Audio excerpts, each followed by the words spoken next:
vibes on 10. The Truth Seeker anthem. Yeah, yeah, you know what time it is. Turn it up. Great vibes. Great vibes. Great vibes on 10. Great vibes. Great vibes. Walk in the room and the energy changes. Big personality, never basic. Confidence high, always bringing the fun. When he shows up, the party's begun. Mr. Clean Shining, yeah, you know the name. Bald head glowing like a Hall of Fame. He rolls his eyes every time that we say it, but deep down inside, we know he'll never trade it. Rub that shiny dome, make a wish, that's a scene. Everybody laughing, what's up, Mr. Clean? They call him a genie, yeah, that's routine. One little rub and you live in the dream. Then out of nowhere, surprise disguise. Two-Peak comes out and the whole room cries. New look loading, what's next today? You never know what he's gonna display. 3 different headphones, always prepared. Different vibes for every moment shared. Music, research, or something brand new. He's got a setup for whatever he'll do. Great vibes on 10. Let the whole world know. Bring that energy everywhere we'll go. Great vibes on 10. Turn it up again. That's the kind of vibe you can't pretend. Great vibes on 10. Say it loud, say it proud. Bring it to and bring the crowd. Vibes on 10. From beginning to end, hit that replay, run it again.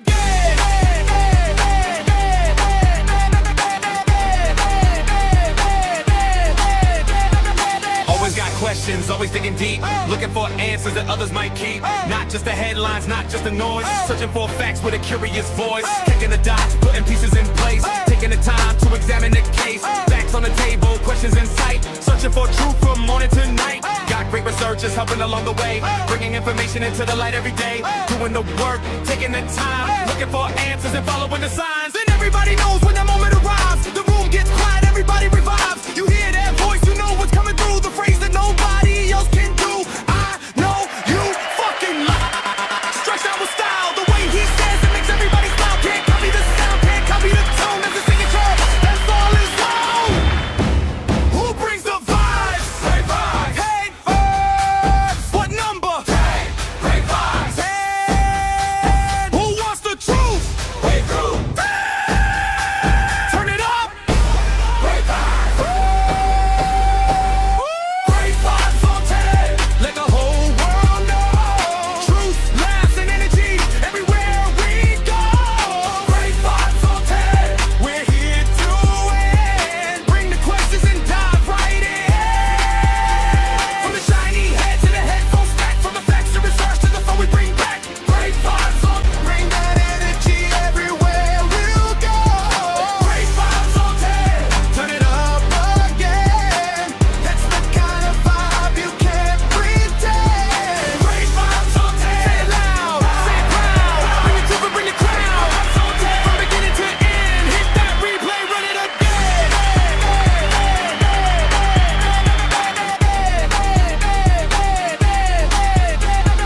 Always got questions, always digging deep. Looking for answers that others might keep. Not just the headlines, not just the noise. Searching for facts with a curious voice. Connecting the dots, putting pieces in place. Taking the time to examine the case. Facts on the table, questions in sight. Searching for truth from morning to night. Got great researchers helping along the way. Bringing information into the light every day. Doing the work, taking the time. Looking for answers and following the signs. And everybody knows when that moment arrives. The room gets quiet, everybody revives. You hear that voice, you know what's coming through. The phrase that nobody else can do. I know you fucking lie. Stretched out with style, the way he says it makes everybody smile. Can't copy the sound, can't copy the tone. That's the signature, that's all his own.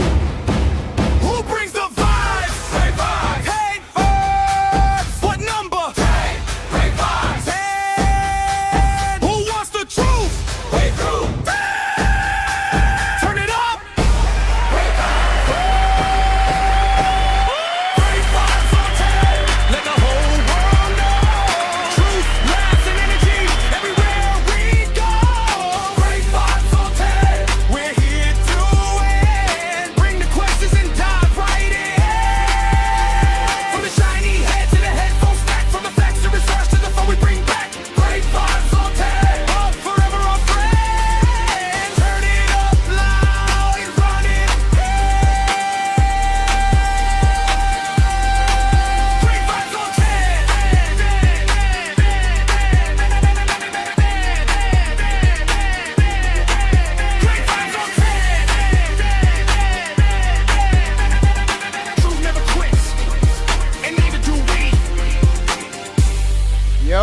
going on? This your boy Great Vibes on 10 for the win. Happy to be with y'all once again this week.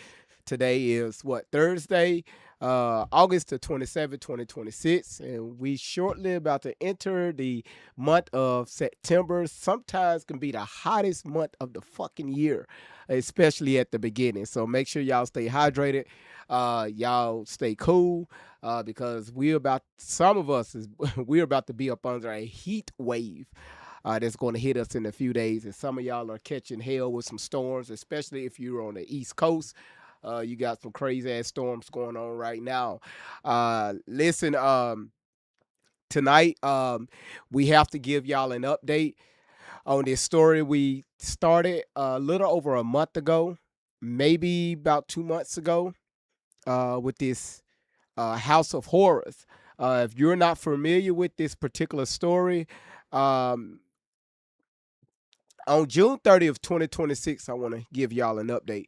On June 30th of 2026, deputies were executing a search warrant at 182, what's this, Omer Street out there in Hamden, Ohio.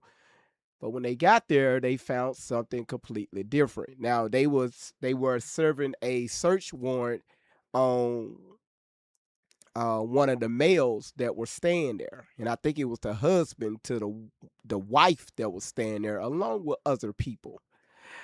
When they got there, oh my damn! If you remember, we covered this story.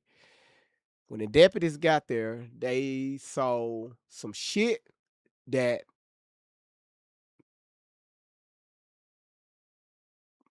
you wouldn't dare dream of. And what I mean is the living conditions. They found 16 children all piled up in one room, living in feces, roaches, fucking rats, piss everywhere. We're talking about from 18 all the way down to babies, all piled up in one room with 4 adults. Husband, wife, and 2 grandparents.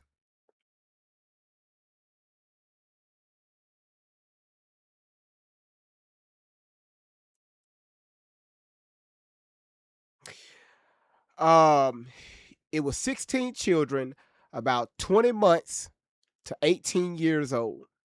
4 adults were arrested. The parents were Gary Sider Jr. That's the guy that's all the way over to the right. Elizabeth Sider, which she is 33. That's the one next to her. I mean, next to him, and I think that's his wife. And the paternal grandparents, Gary Sr. and also Christina Siders. Gary, he's 73 years old, and Christina, she's 67. Officials describe prolonged interfam. See, y'all know shit like this right here is okay. If you got children, you understand, okay? Uh they describe this shit as prolonged child neglect and abuse in a small rental. See, that's new. I didn't know that. That was a rental property. Children were largely found in a roughly 12 by 12 room. Ohio AG's office. This is not this is not a human trafficking case. I guess they want to make sure that's clear. Elizabeth attorney has said she is the mother of all 16 children, and she's 33 years old. She married Gary Jr. in West Virginia in 2008 at the age of 15, and he was 18. And this right here was due to parental consent. And again, if you understand the laws, as long as the parents sign off on it, you can get married under the age of 18. You can get married at 17. You can get married at 16. You can get married at 15. way back in the biblical days, when you became a woman, and women, y'all understand what that means. It was time. You were marriage material. Why? It's because you can now carry a baby. No matter how much we like it, no matter how much we dislike it, that's how it was. And it's still in some countries today, that is still legal.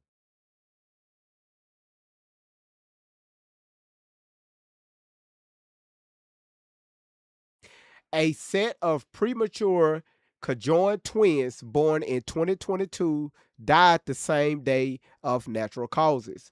Earlier, Gallia County welfare case from between 2020 and 2021 documented lead levels, hygiene and medical issues, pests, and missed schools.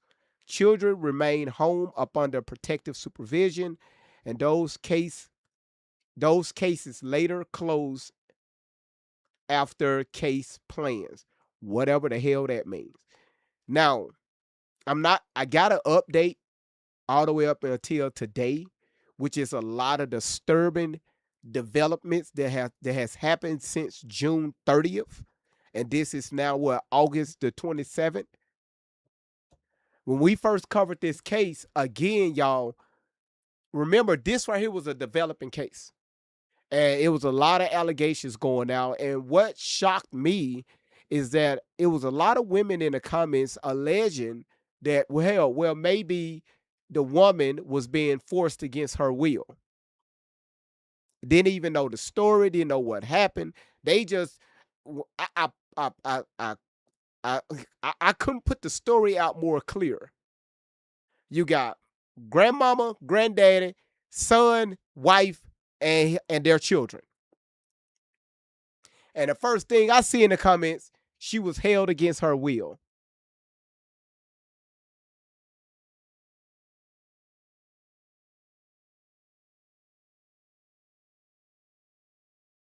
Like, where we get that from? We don't even know the full story, right? And we already coming with allegations. We don't know her involvement. We don't know her husband involvement. We don't know the grandparents involved. We didn't know anything at the time. That's why we pushed away from the story. Because it was too much information, misinformation going around. And I told y'all we were going to follow up on a later date.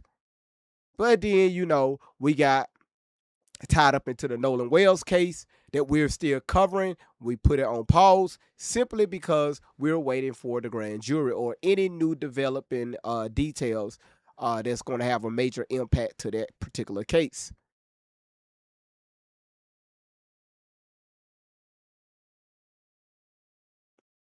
Now, this particular case here with the Siders is nothing short of just pure evil.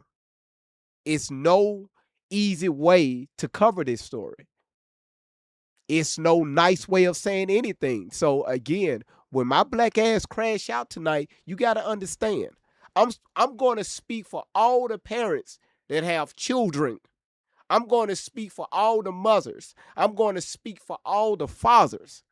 I'm going to say shit that probably going to get my platform banned tonight. But I'm going to make sure that I say it in a very kosher way.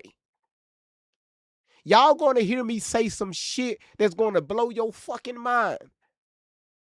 But it's okay, though, because I'm Great Vibes on 10.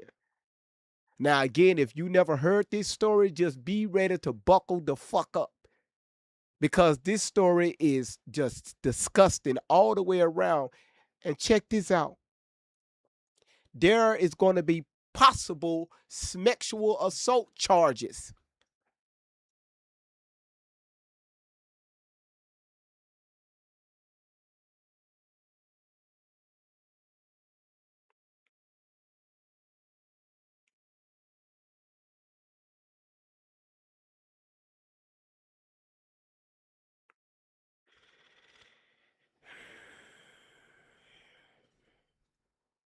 That's why I tell y'all, be careful who you listen to on social media. Again, that was the main reason why I backed up from the case. When I first started covering this case back in late June, um, I had to do that for my own personal reasons because shit like this will really make you want to just, hmm, hmm. And I'm talking about as a father.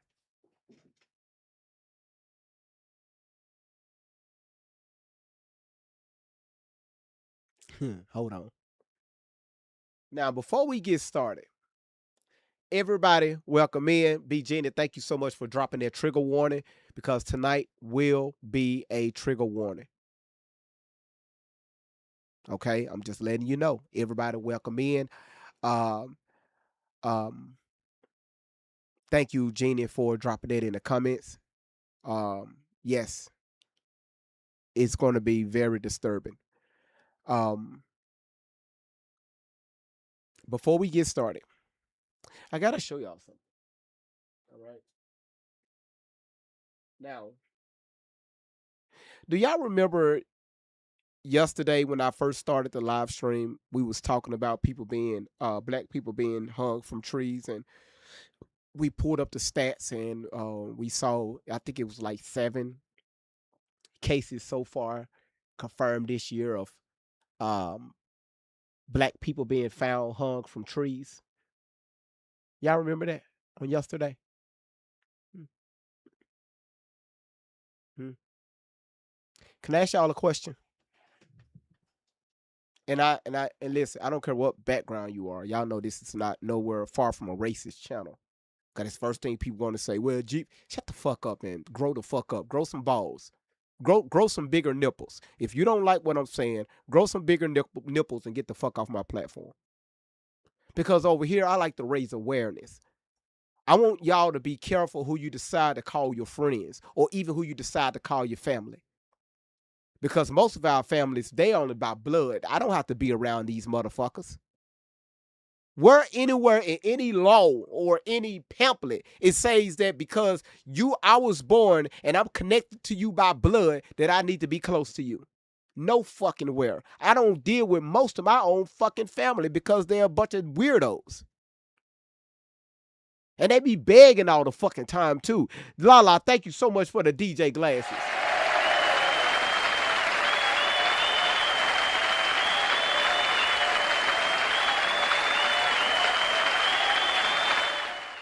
A lot of y'all find more y'all find more what's the word I'm looking for? More comfort in people that your ass just met last year. Some of y'all just met motherfuckers this year and y'all trust them more than your own blood people. And I know I ain't lying. So because we're related by blood, that doesn't mean shit to me. All right? That's just me. All right? Like the young people like to say, on God.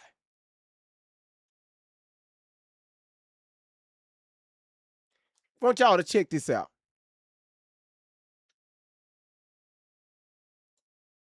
Mm-mm. I want y'all to check this motherfucker out. Put him right here so I can look dead at his ass. Y'all check this out. Aren't hanging themselves. Sorry for the curse words. Black people aren't hanging themselves. Sorry for the curse words. We will fix it. But just so you know, we got so many clips doing. My team is running like chickens with their head cut off. So just forgive us for that. But they say black people show ain't hanging themselves. Are you sure, bro? When I was a cop, people that's a way people decide to take their own lives is through hanging themselves. Black people don't traditionally do that, but to act like black people never do that is a lie. And it's only a lie, or only you perpetuate a lie because you want white people to be bad. They never really cared about your kid. They just can grift and make money off of what they thought was a lynching from a white person.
Y'all just don't understand. Thank you so much, Chris, for also to love you. When y'all do that type of shit, when y'all support the live stream like that in that way, B Gina, thank you. What the hell is this woman on? Queen T, good to see you, sweetheart. Thank you for your heart me. David, appreciate it for your heart me. Nikki, thank you for your heart me. B Gina, again, thank you so much for the love, for the four. Loves you. Your boy GB love you back. And I love your ass at it again. Thank you so much for the DJ glasses. See, let me tell y'all something. When I see y'all support the platform like that,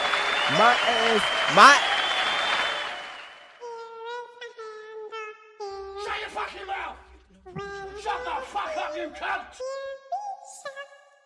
Shut your fucking mouth! Shut the fuck up, you cunt!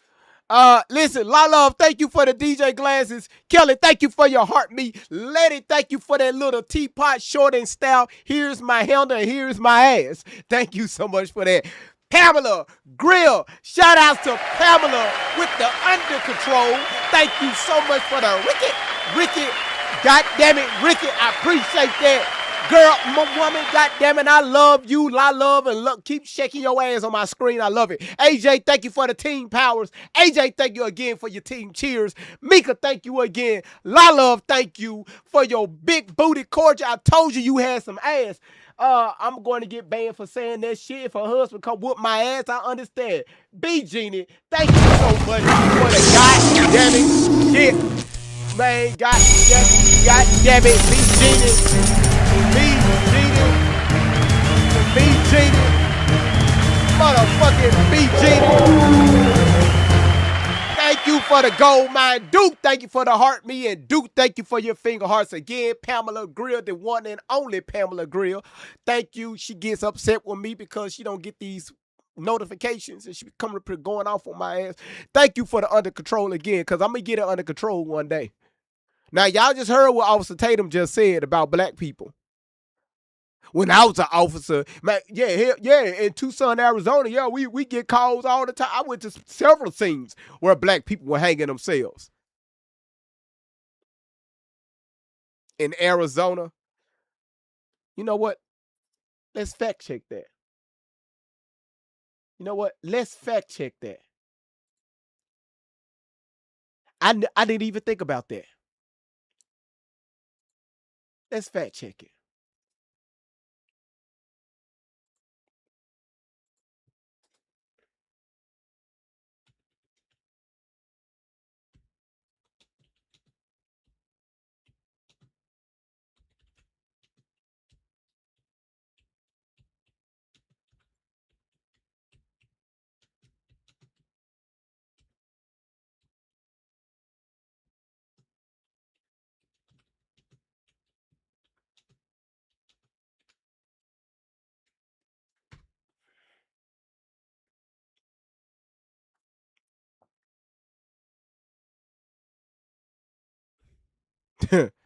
They won't even let me bring it up.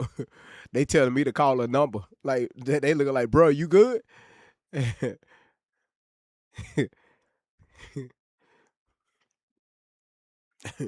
gave me a number to call. They trying to see if I'm okay. God damn it. I'm not trying to hang myself. I'm just trying to find the stats. They gave me a 1-800 number. Hey, yo, all right, okay. Queen T, thank you so much for the future encounter. Shout outs to you, sweetheart. Thank you so much for, God damn it. Love it. Thank you for the level of spark.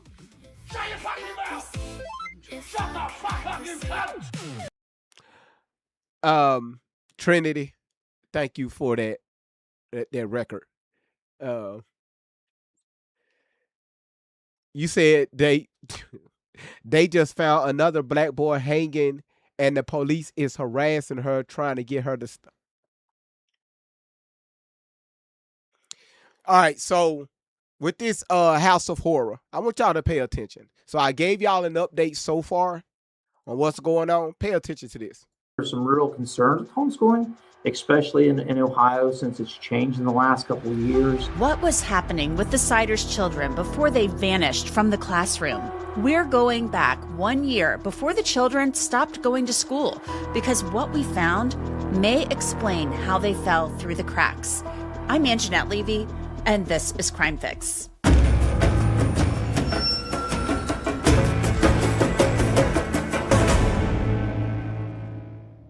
The 16 Siders children are in therapeutic foster care. They are safe, and hopefully they are with adults who are caring for them. But we haven't received an update about how exactly they are doing or what they went through in the house on Omer Street or the other homes where they lived in Gallia and Vinton counties over the years. I've told you before that the 6 oldest Siders children were once enrolled in school in Gallia County. We verified that because long before Gary and Elizabeth Siders were charged with child endangering, the Gallia County School District filed truancy complaints against Gary Siders Jr. and Elizabeth in October 2021, stating that their 6 oldest children had not been to school at all that school.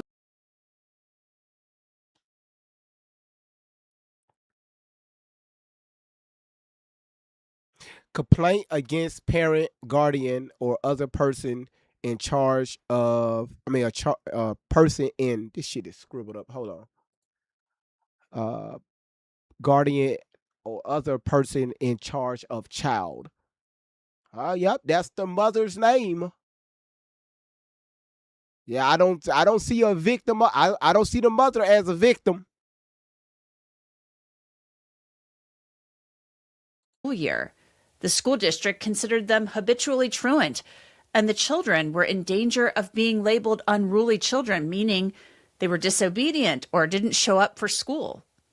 At that time, the 6 oldest children were enrolled at Attaville Elementary School, but they didn't attend 1 day of school. Not one.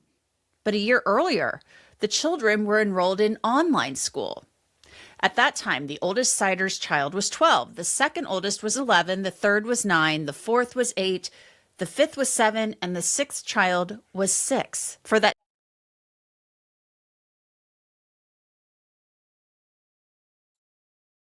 Turn it up again. That's the kind of vibe you can't pretend. Great vibes on 10. Say it loud, say it proud. Bring it to the bring the crowd.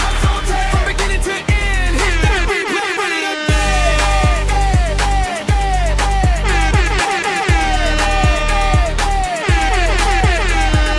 Always got questions, always digging deep, looking for answers that others might keep. Not just the headlines, not just the noise, searching for facts with a curious voice. Connecting the dots, putting pieces in place, taking the time to examine the case. Facts on the table, questions in sight, searching for truth from morning to night. Got great researchers helping along the way, bringing information into the light every day. Doing the work, taking the time, looking for answers and following the That's what happened when you take your ass in the gift gallery and just show some motherfucking love.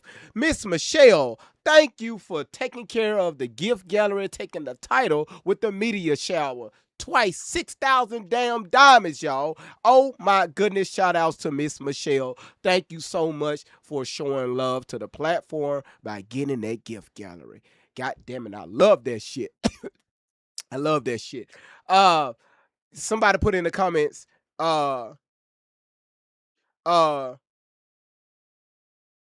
they had computers.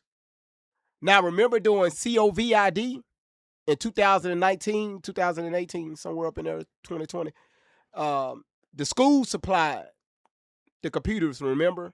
When they was doing the online virtual classes, everybody had to stay home. Yvonne, I think that was your statement. You said that so they had 6 computers. So these computers allegedly was supplied by the school. Okay. At 2020-2021 school year, the 6 Siders children were enrolled in Gallia County's online school. Yes, you heard me right. They were enrolled in online school. I've confirmed the children were enrolled in the district's Southern Ohio Digital Academy. Whether the children were actually taking part in classes online, taking tests, and getting grades, we don't know. You might be asking yourself, now who exactly enrolled the kids in online school? Any guesses? Well, if you guessed Elizabeth Siders, you are right. Of course, Elizabeth enrolled the children in school. Moms typically take care of all of that stuff. Trust me, I am one. Elizabeth enrolled the children in online school on August 26, 2020. So it would appear that Elizabeth, the mother of the children, wanted her children to receive an education. But we don't know how active the children were in online school. The district isn't releasing that information, but in 2020, the world was locked down. A lot of districts were simply using online school. Enrollment in the online school in Gallia County went up.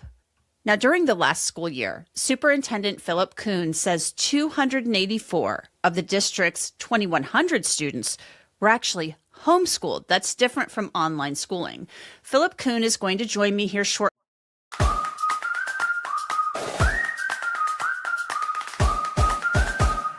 to discuss his concerns about homeschooling, the positives and the negatives, and more.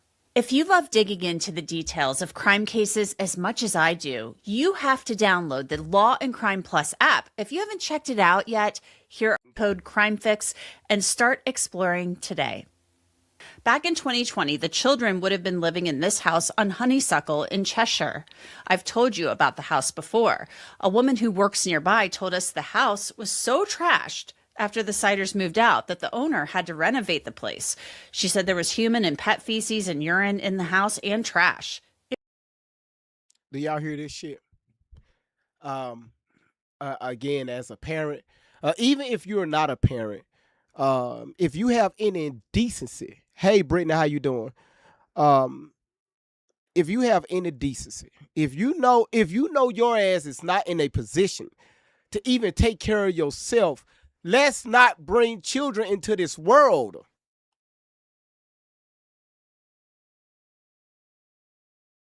So it sounds like that these nasty mofos have a history of doing this shit.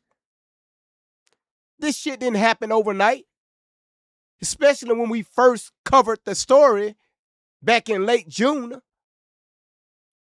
I'm thinking, right, like, okay, well, you know, at the time, I'm trying to give it some benefit of the doubt. Maybe the family fell on hard times, but when I was listening to, y'all remember when we played the interview from the Dollar General worker? Did my lights just blink? I know you motherfucking lying. I know it ain't storming outside. Because if this live stream go out tonight, I'm tearing all this shit up.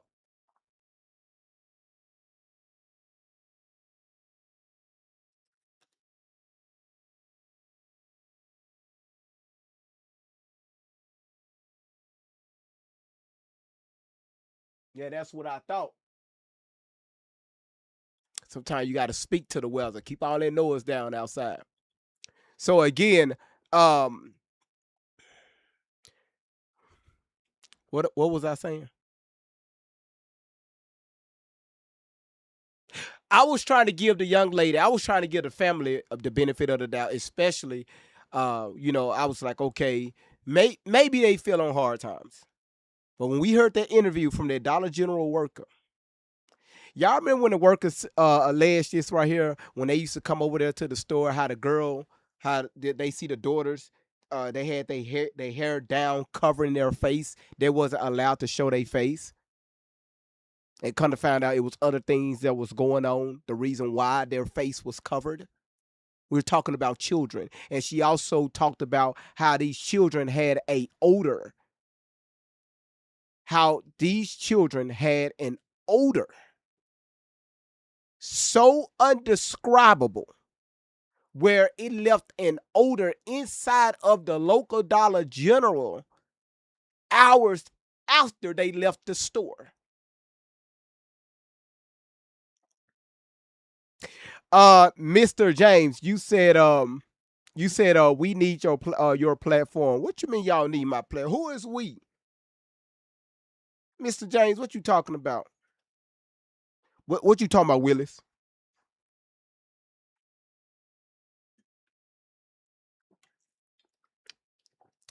You said us. Oh, okay, I get it now. For talking about shutting this shit down. Yeah. And again, listen, y'all, let me tell y'all something. The reason why, and I'm talking to TikTok, okay? The reason why y'all not seeing the numbers climb, because TikTok is not interested in this story. But if I make a promise and I say, y'all, we're going to continue this story when we have updates, I'm going to continue this story. It's just to show y'all how social media works. Right now, we need to take a break from the Nolan Wells case. I need a break from it. If I was talking about Nolan Wells, they'll push it. No, I made a promise and I'm going to keep it. All right. Let's continue. It was a mess. A neighbor. So what I need y'all to do is start sharing the live stream out to your stories. Repost this if you can to your stories. Help your boy out. Let's get this information out, because the stuff that I'm gonna bring y'all in the next.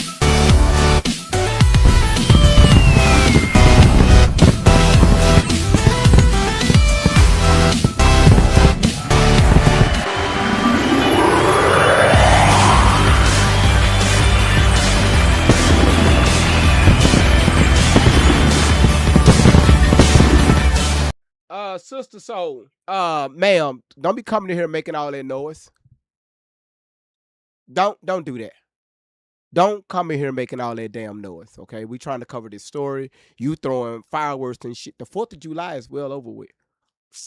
Yep. Coming here making all that damn noise. Let's not do that. Thank you, sweetheart, for those fireworks. Yvonne, what? So again, y'all help your boy out. Push out the live stream. That will help out a lot. But again, we're going to cover this story. I don't give a damn. We got 5 people up in here. I'm going to cover this motherfucking story, because it's too many developments have arose that we need to catch up. All right. Across the street had told us that the kids mostly stayed in the house, but he had seen them playing outside. And at that time, he thought there were 9 children. So how much schooling was actually taking place in the house on Honeysuckle during the 2020-2021 school year? The district isn't telling us how often the Siders children took part in school online. That is information the district can't release. But Elizabeth Siders had just met the deadline for enrolling her children back in 2020 for online school as required by statute. The state statute reads, within 5 calendar days after commencing home education, moving into a new school district, or withdrawing from a public or not. AJ, you said you never heard this story. Oh, it's finna get a whole lot worse.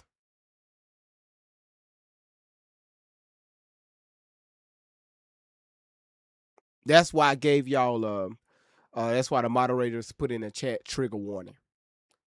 This shit gets so much. It gets, oh my goodness, it gets worse. It gets worse. Do y'all remember y'all remember when they removed the children from the home and the 18-year-old was pregnant, allegedly? Y'all remember that?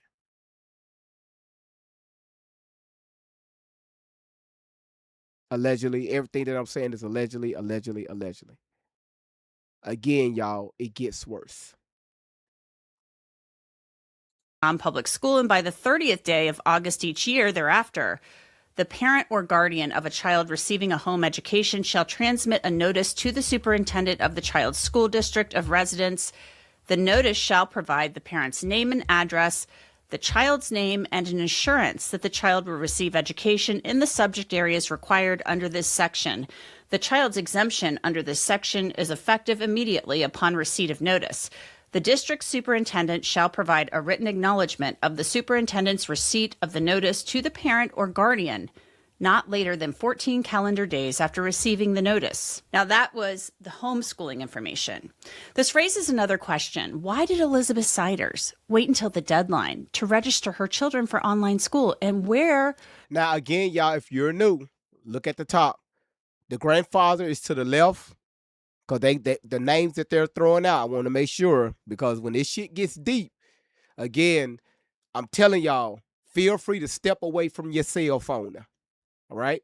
The old man that's on the left, his name is Gary Siders Sr. And his ass is 73 years old. Right next to him to the right is his wife. Her name is Christina Siders. She's 67. to the right of her is Elizabeth Siders. She's 33. And to the right of her is her husband. His name is Gary Siders Jr. You got it? So you got the junior, the senior, the senior's wife, and the junior's wife. Okay, cool.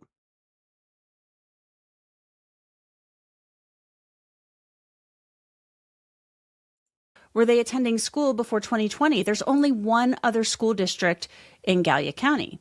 Now, I've told you previously that Children's Services had had some type of contact with the Siders in Gallia County, and that was part of the reason that they moved. Was this contact part of the reason why Elizabeth registered the children for online schooling? Okay, so to discuss this whole issue of online schooling and homeschooling, I want to bring in Philip Kuhn. He is the superintendent of the Gallia County Local School District out there in Gallia County, Ohio. This is where the Siders children were enrolled in school for a time. So Philip Kuhn, thank you so much for coming on. I know you're busy getting ready for the school year, and you're entering your 6th year now as superintendent. Correct. Yeah. Excited about the school year. Yeah. I know we're getting ready for it in my house too. Tell me if you would. Yeah, Randy, I'm like, wow, like how the fuck you get the fucking superintendent? I said the same thing. Like, okay, that's pretty big. You offer online schooling. You have a digital academy there in Gallia County. But the kids are online doing school. Do you have concerns about that? How do you feel about online schooling, despite the fact that you guys offer it? I think in today's world, it's a good option to have, especially I think given the so it looks like the ease of just going to homeschooling per se. So okay, so pretty much the rest of this video, which I'm not going to play because we got so much. They're just talking about the homeschooling and the virtual, right, at the time when COVID was out, and how your child had to be present every morning, blah blah blah blah blah blah blah blah blah blah blah blah blah blah. All right. Oh shit. Okay. All right. Let's move forward. All right. Let's move forward. Look at these two coaches. I don't want to do it. Coach on the left posts every single day, gets 47 views, maybe 2 likes. I don't care. Coach on the right posts the same amount, millions of views, hundreds of comments. What we saw down here today is pure evil. 16 children found in unimaginable conditions. Most of our livestock was kept in better conditions than the children. The kids. Now remember, when, again, that was the district attorney. He said most of their livestock are kept in better positions, or just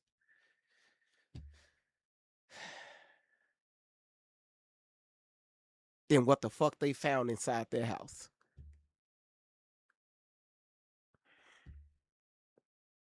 You compare it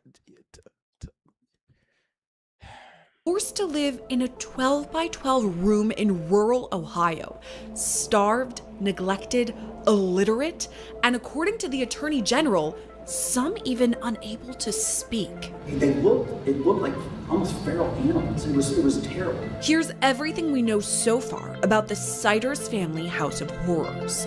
This is Scandal, presented by Law and Crime. I'm Sierra Gillespie.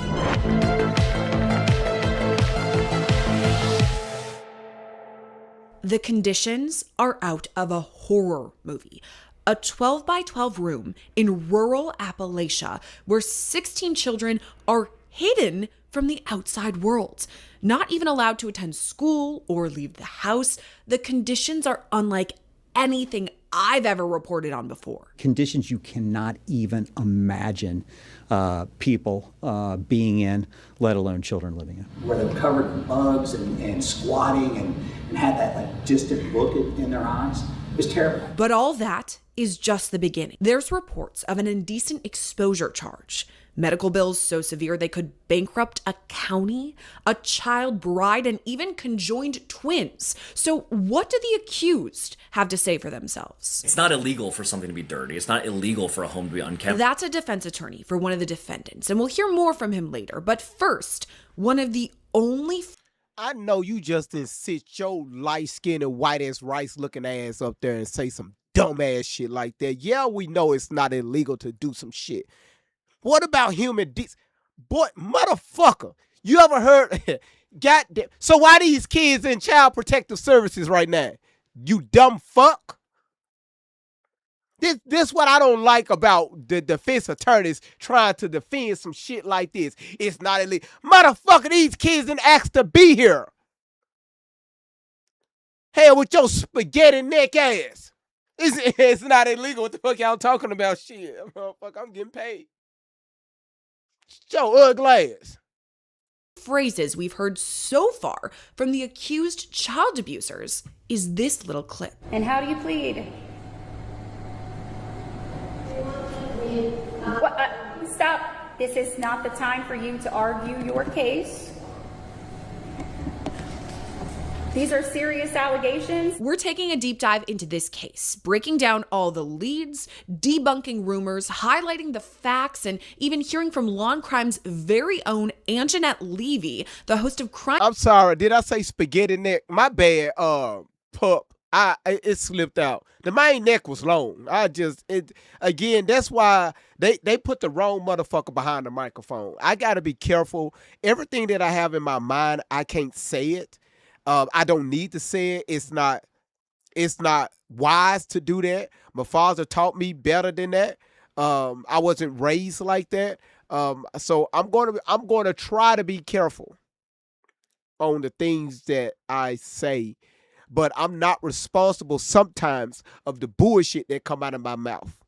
I'm not responsible for my actions. I don't want no accountability for anything that comes out of my mouth. Crime Fix about her research in this case. But first, let's begin with a scene setter. Today's scandal takes us to Vinton County, Ohio, a small county with a population less than 13,000. Here's Ohio prosecutor and former Deputy Attorney General Mark Weaver. This is Southern Ohio. This is Appalachia. That doesn't excuse anything. It's just explanatory. Families with that many children in Appalachia is already pretty unusual.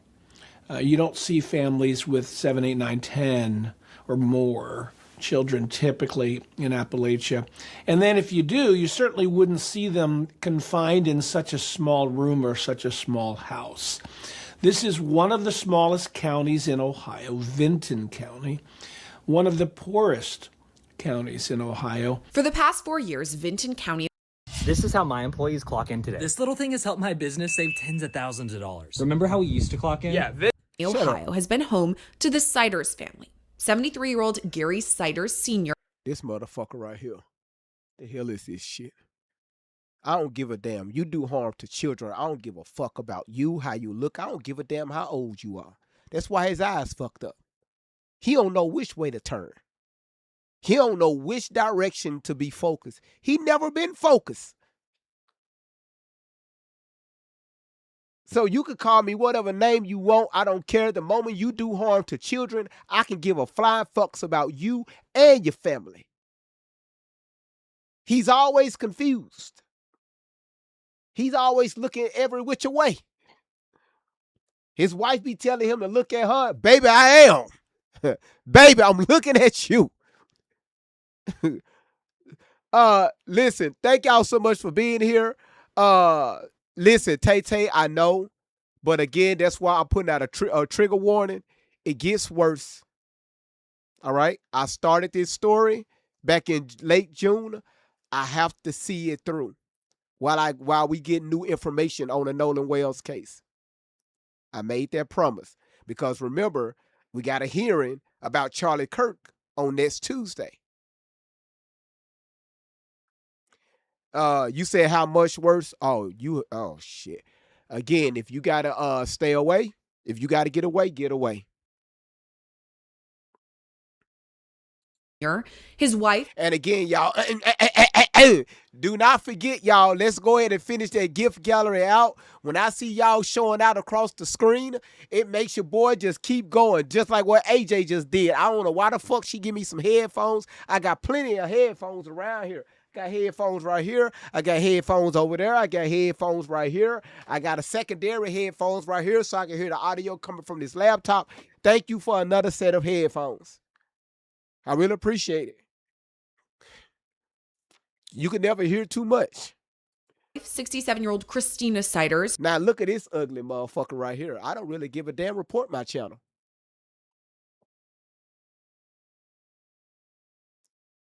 The shit that they've, and you're going to hear it. You're going to hear it. Don't worry about it. The shit that they've done to these kids. You're talking about from 20 months all the way up to the age of 18.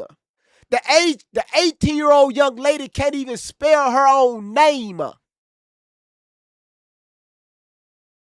The 18-year-old young lady, she has the mind of a 14-year-old little girl.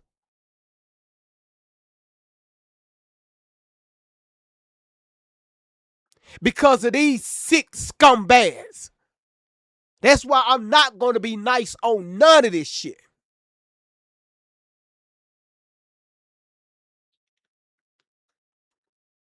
Ash, how you doing? Mika, thank you so much for the hat and mustache. I got enough mustache right here. Who goes by the name Lynn. Their son, 36-year-old Gary Siders Jr. and his... Just like his damn daddy. Look at his eyes. Look at this shit right here. Just like his damn daddy. Just like his damn daddy. Fucked up ass motherfucker. His wife, 33-year-old Elizabeth Siders. And then you got this sorry son of a bitch right here, just like her damn husband. All they ass sorry.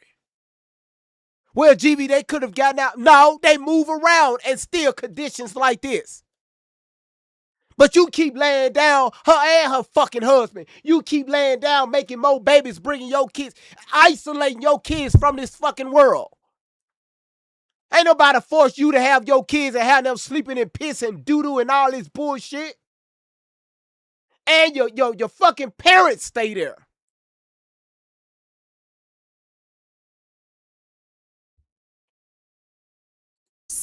On June 30th, a search warrant was executed on their home in Vinton County. Y'all, I need to take a second. I need a second. Just motherfucking. When it come to kids, I don't play with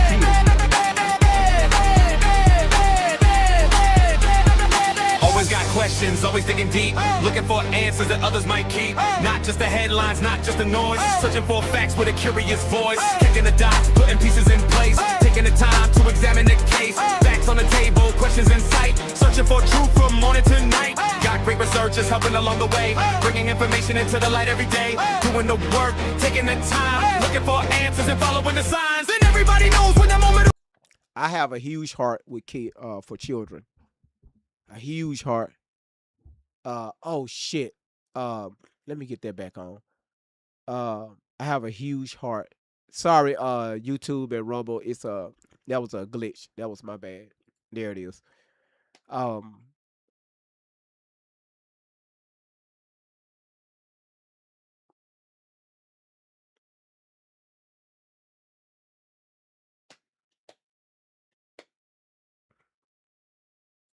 And there's been some confusion here. Some reports initially said the warrant was related to Gary Jr.'s public indecency charge. And Gary does face that allegation for 4 reported incidents between May 23rd and May 31st.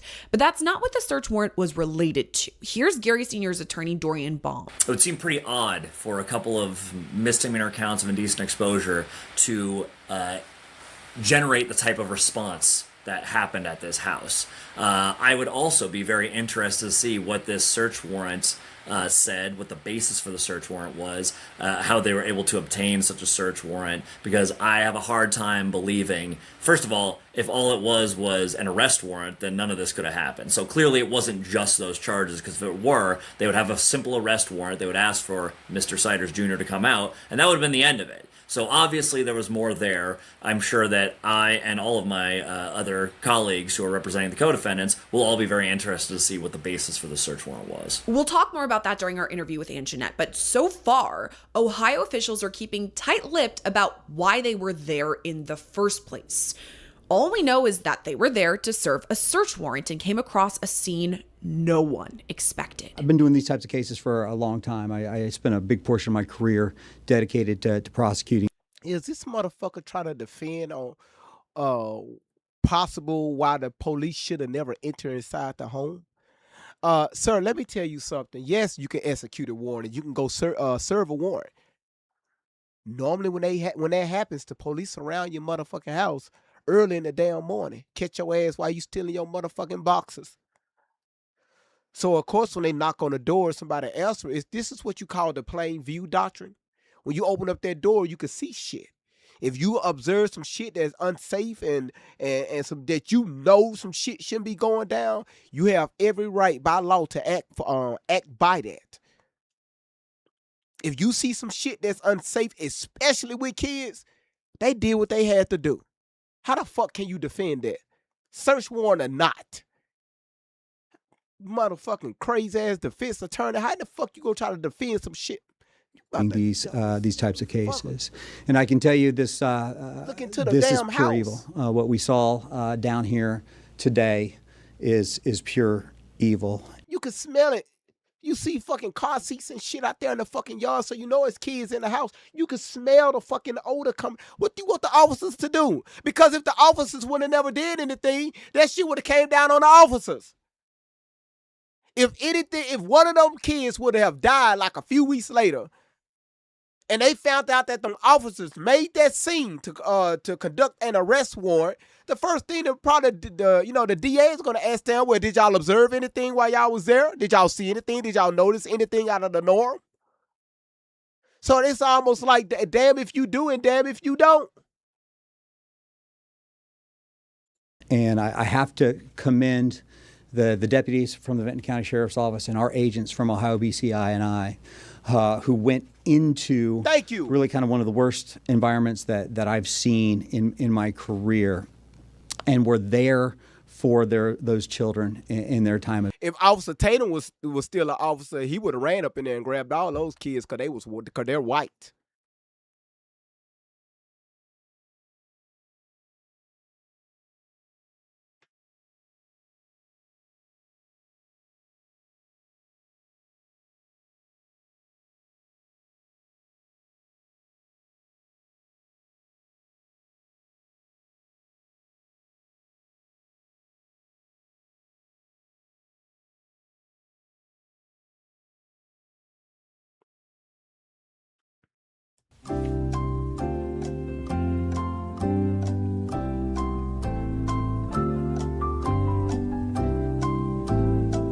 Think about it. I mean, you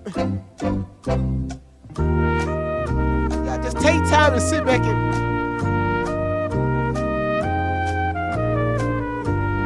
gave them money. You know, he would have put them inside of his house. He would have moved the whole family out into his house. You know, hey, y'all just stay here till everything is cool. Of need. Inside the home, first responders found a 12 by 12 room, home to 16 children, ages ranging from 1.5 to 18.5.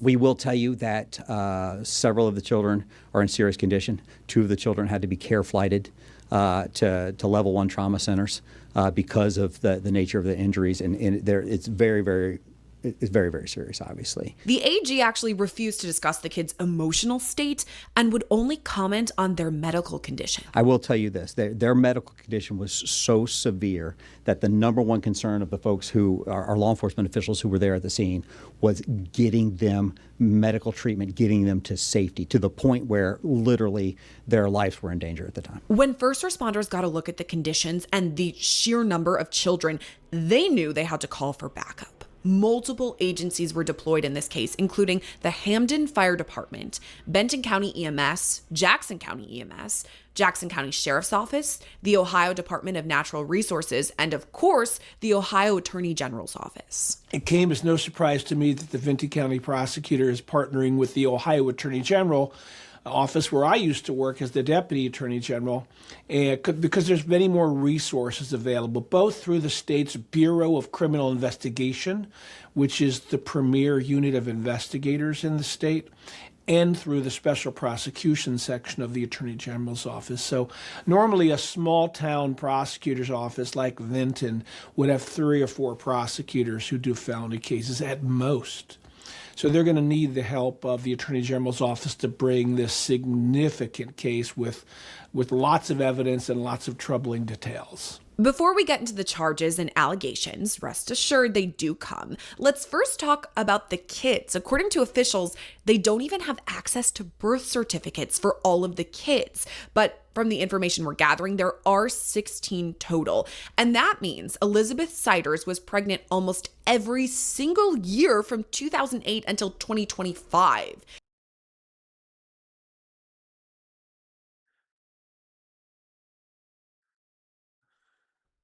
Oh my God, bro. Oh, hell no, man. What the fuck, man? Get your ass on, boy. You get your goddamn ugly ass on.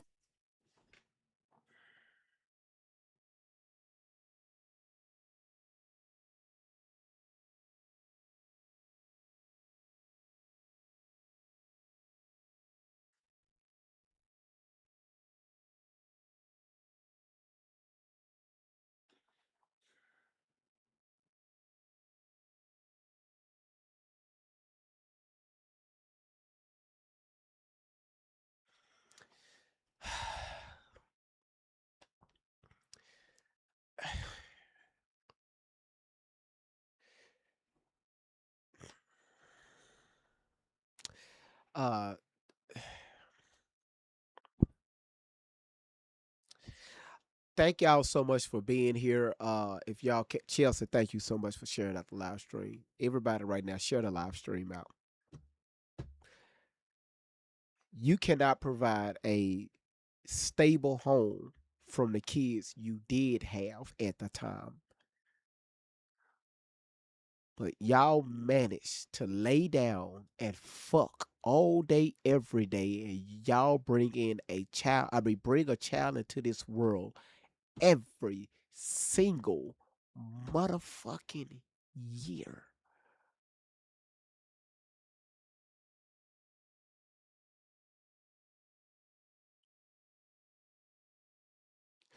You have parents now. You have parents right now that only have 2 children, making anywhere between $75,000 to $120,000 a year, and they still struggling. You got people making about $150,000 a year with children, and they still trying to make ends meet. Because we understand where the economy is right now. And right now, the economy is on the brinks of crashing. Just to let y'all know. Allegedly.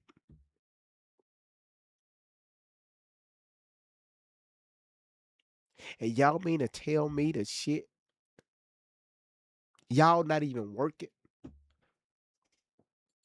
Here's how it all breaks down. She had children in 2008, 2009, 2011, 2012, 2013, 2014, 2016, 2017, 2019, 2020, and in 2022, 2024, and 2025, she had twins. And I will note that the twins born on November 20th, 2022, Bailey and Faith, were conjoined twins born at the hospital.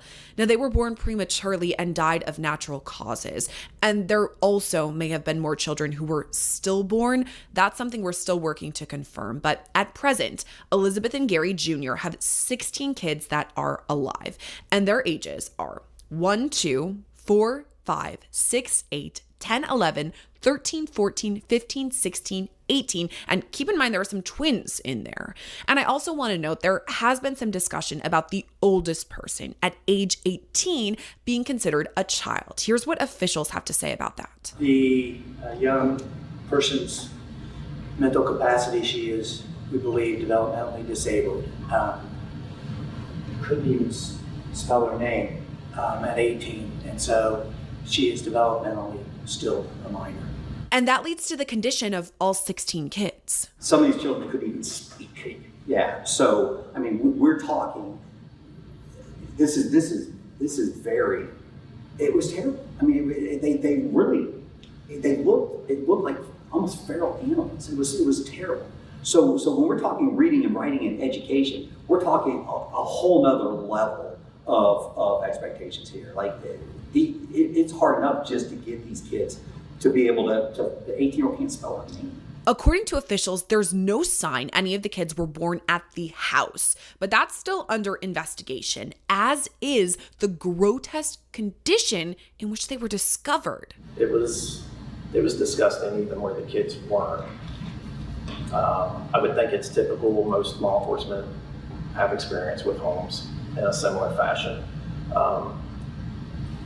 A large number of people, though, the children were kept in a roughly 12 by 12 area. It seems like it's where they've spent the most of the last 4 years, and that's what it looks like. In a weird way, you're hit with two emotions.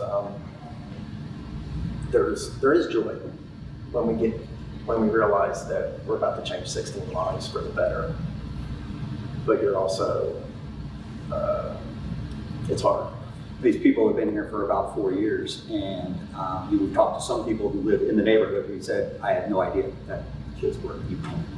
And talking about, somebody asked about, to describe the conditions, adding on to what the sheriff said. I didn't actually go into the room where the kids were. I just looked through the door. That was yesterday. I can still smell it. I can't get the smell. I cannot get the smell off of me or away from me right now. We just talked about that. I'm going to tell y'all something. When I first covered this story, this is what I did.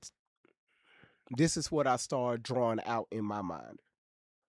Because I felt bad. Listen, because I felt bad. Now, anybody that knows me, okay, you know, my house is decent. Let me just put it like that. My house is decent. And right above my garage area is what you call a bonus room. Anybody know that? Y'all, you know, if you know, you know. The 2-car garage, but this is like abnormally bigger. This bonus room is like 35 by 15. I think I think it's more like 40 by 15 if I'm not mistaken. It's pretty big, just that particular room upstairs.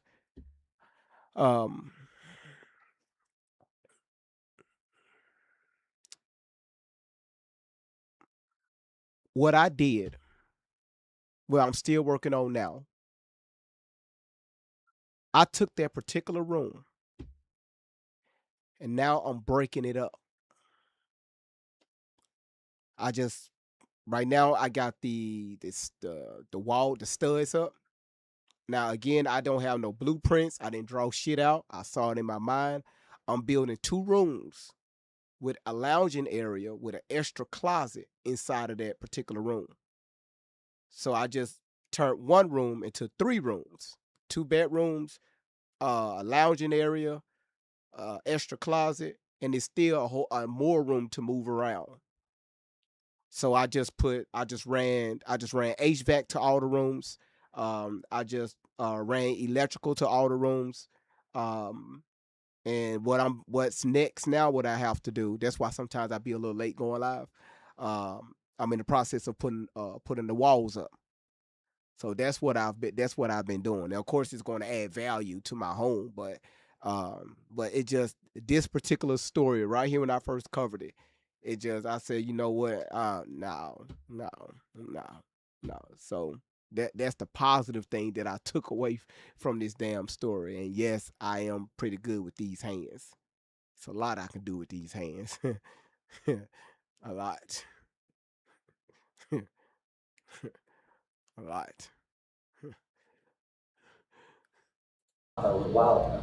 And then we were talking as a group about some of the evidence we looked at today where they actually discovered the kids and found the kids. And it really, it's not that different than those old commercials you used to see of like kids in Africa, like just where they're covered in bugs and squatting and had that like distant look in their. Hey, hold on, motherfucker. Hold on, dude. Hold on. You going too far.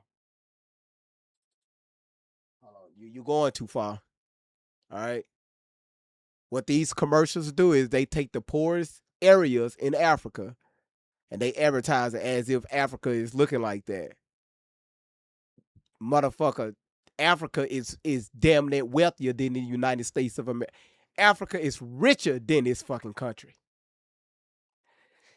Africa is more wealthier and it's the most wealthiest and richest continent on this planet. So let's not do that now. I don't think I have any ancestors over there, but let's not do that. All right? Just like you got poor people over there, you got a lot of poor people over here. And just like any other country. Let's not do that. Why you think the United States did that invasion, what they did along with, let me shut the fuck up. You must forget what the fuck that continent is, what they're sitting on. That's why y'all had to put a base out there. Don't worry about it. Their eyes is terrible. I mean, it is absolutely terrible. And again, we've got to make sure the kids are safe. We got to make sure they're placed in good, solid therapeutic placements. And we have to hold accountable the people who are willing to do this to their own family. So let's talk about the family. All the adults have been charged with endangering children, which we'll get to in a second, but first their backstory. The parents here are Gary Jr. and Elizabeth, only 36 and 33 respectively, and that means Elizabeth was only 15 years old when she had her first baby. Is your TikTok stream too quiet? You need Tickfinity. This came just months after she married Gary Jr. And you heard that right, by the way. Married. This was back in 2008. Elizabeth was 15 years old and Gary Jr. was 18. Now, it wasn't legal to get married in Ohio for someone only 15, but just across the border in West Virginia, Elizabeth was legally allowed to get married with parental approval, so she did. Elizabeth's uncle-in-law told local TV station WOWK13, quote, "She did not have a very good home life when they got together, and she escaped to Lynn, Christina, and Gary's house, which was back then a normal American home." Over the last 2 decades, the family has moved around a lot. We know that they have ties to Gallia County. There was some talk that they may have been down in Pike County. There was some talk that possibly they're in Jackson County. There's some talk that they were up in Wisconsin for a little bit. And it appears that they've been back here in Benton County for about 4 years. Elizabeth's brother Jeremy has claimed that she was indoctrinated. And we'll talk about this more with Aunt Jeanette. We're not really sure what that meant. I mean, indoctrinated into what? We can take some clues from his social media posts, though. On June 30th, he wrote, quote, "My sister just wrapped her life up due to indoctrination. It is 100% real. 20 kids and younger than me. The math equals immature piece of explicit man involved. I met this dude a couple months ago. Shook my hand like a baby would. Super soft hands. Definitely never worked a day in his life. I should have took him out that night. I was thinking about it, but my sister, I was happy to see. Been 15 years. You lost touch with your family, followed another. Look what happened." On July 5th, he posted another status. It reads, quote, "This is what I think." Now, again, this is, what's her name? What is her name? This is the wife's brother. Christina. That's her name.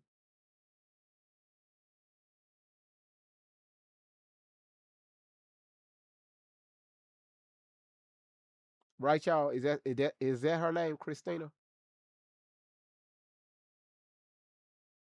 No. Her name is Elizabeth. I'm sorry, Elizabeth. Thank you, Yvonne. Elizabeth. I do apologize. Christina is the grandmother's name. Elizabeth is her name, the 33-year-old with the 130 some kids. So this is her brother making this post. Slap on the wrist. You cannot be charged for ignorance. The horror stories is not true. Nothing is true.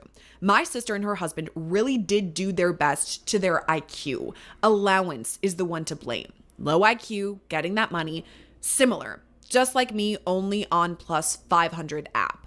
I be chasing that money with a bit higher IQ. Everything is misunderstood. Their hygiene, low IQ.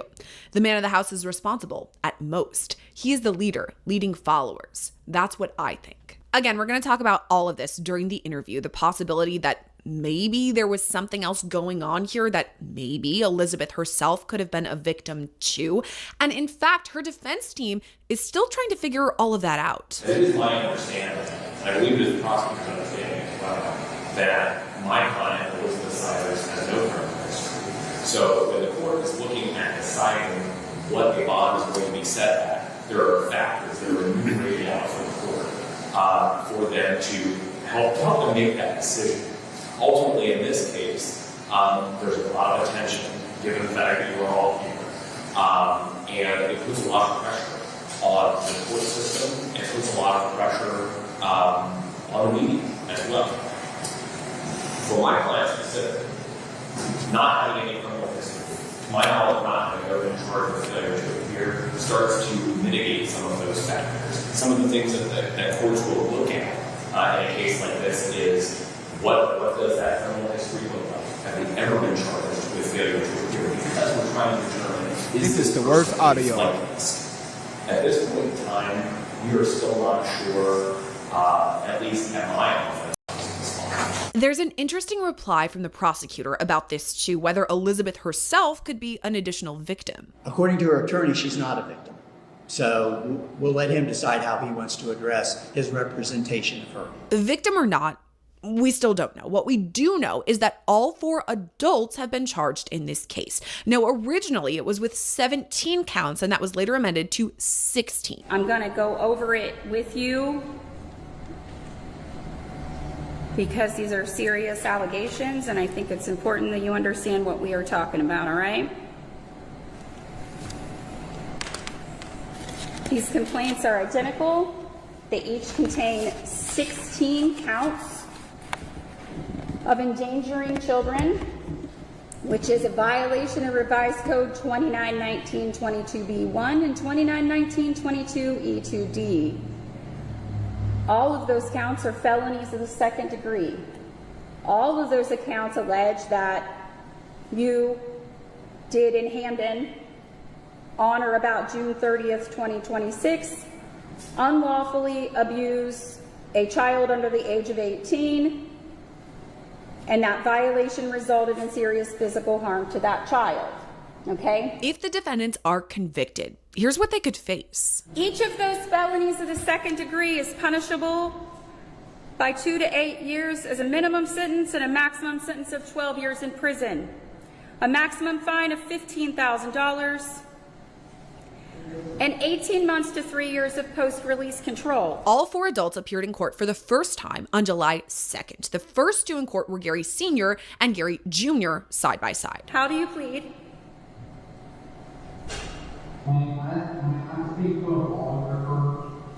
Yes, I will enter a not guilty plea for you at this time then, and you can confer with counsel. Okay? Mr. Siders, would you like me to enter a not guilty plea for you as well?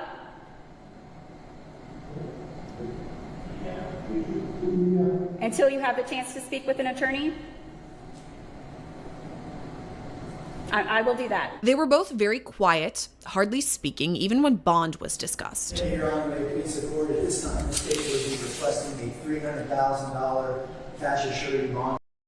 For just $67, you can generate as many videos as you want and never have to worry about for each defendant under the court standard terms and conditions, including special conditions that they have no contact with each other as co-defendants and they have no contact with the victims.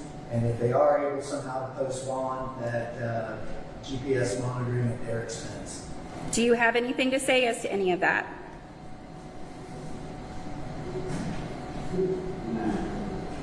All right, I will grant the state's request then. It will be a $300,000 cash or surety bond. It was the same thing for Lynn, Christina, and Elizabeth. The judge explained their charges, read out the ages of the alleged victims, and then asked for a plea. And here's the part I played earlier in this episode when Elizabeth starts to talk back to the judge.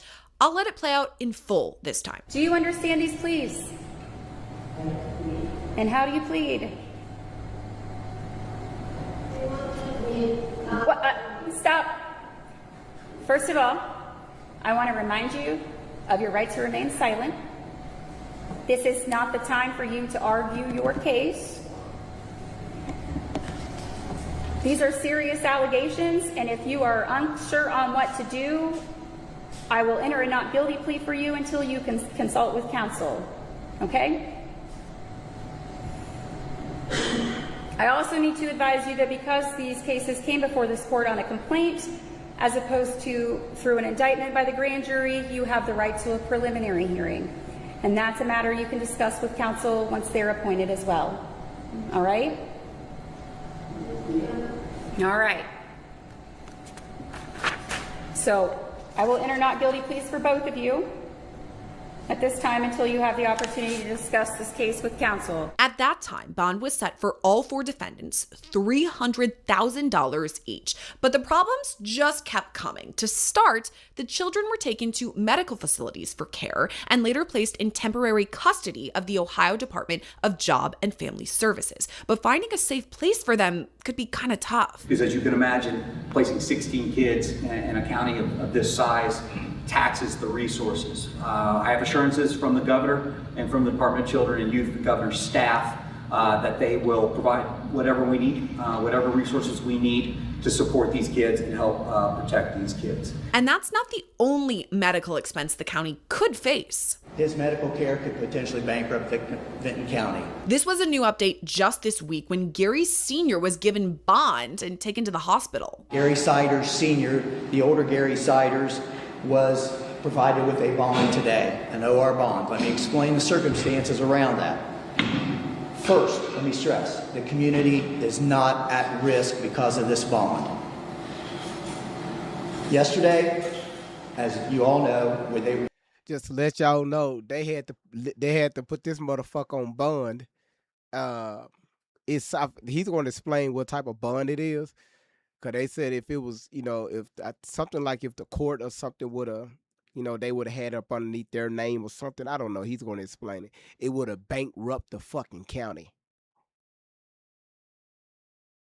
It would, yeah. It's a small county. I mean, it's one of the poorest counties in the state. So his bond alone would have bankrupted the county. You said, yeah, because you know how much it's going to cost the county for the, no, just for him and his medical needs. Look, listen up. The cases were scheduled for preliminary hearing. During the transport, Mr. Siders fell and had a medical issue that required treatment and assessment.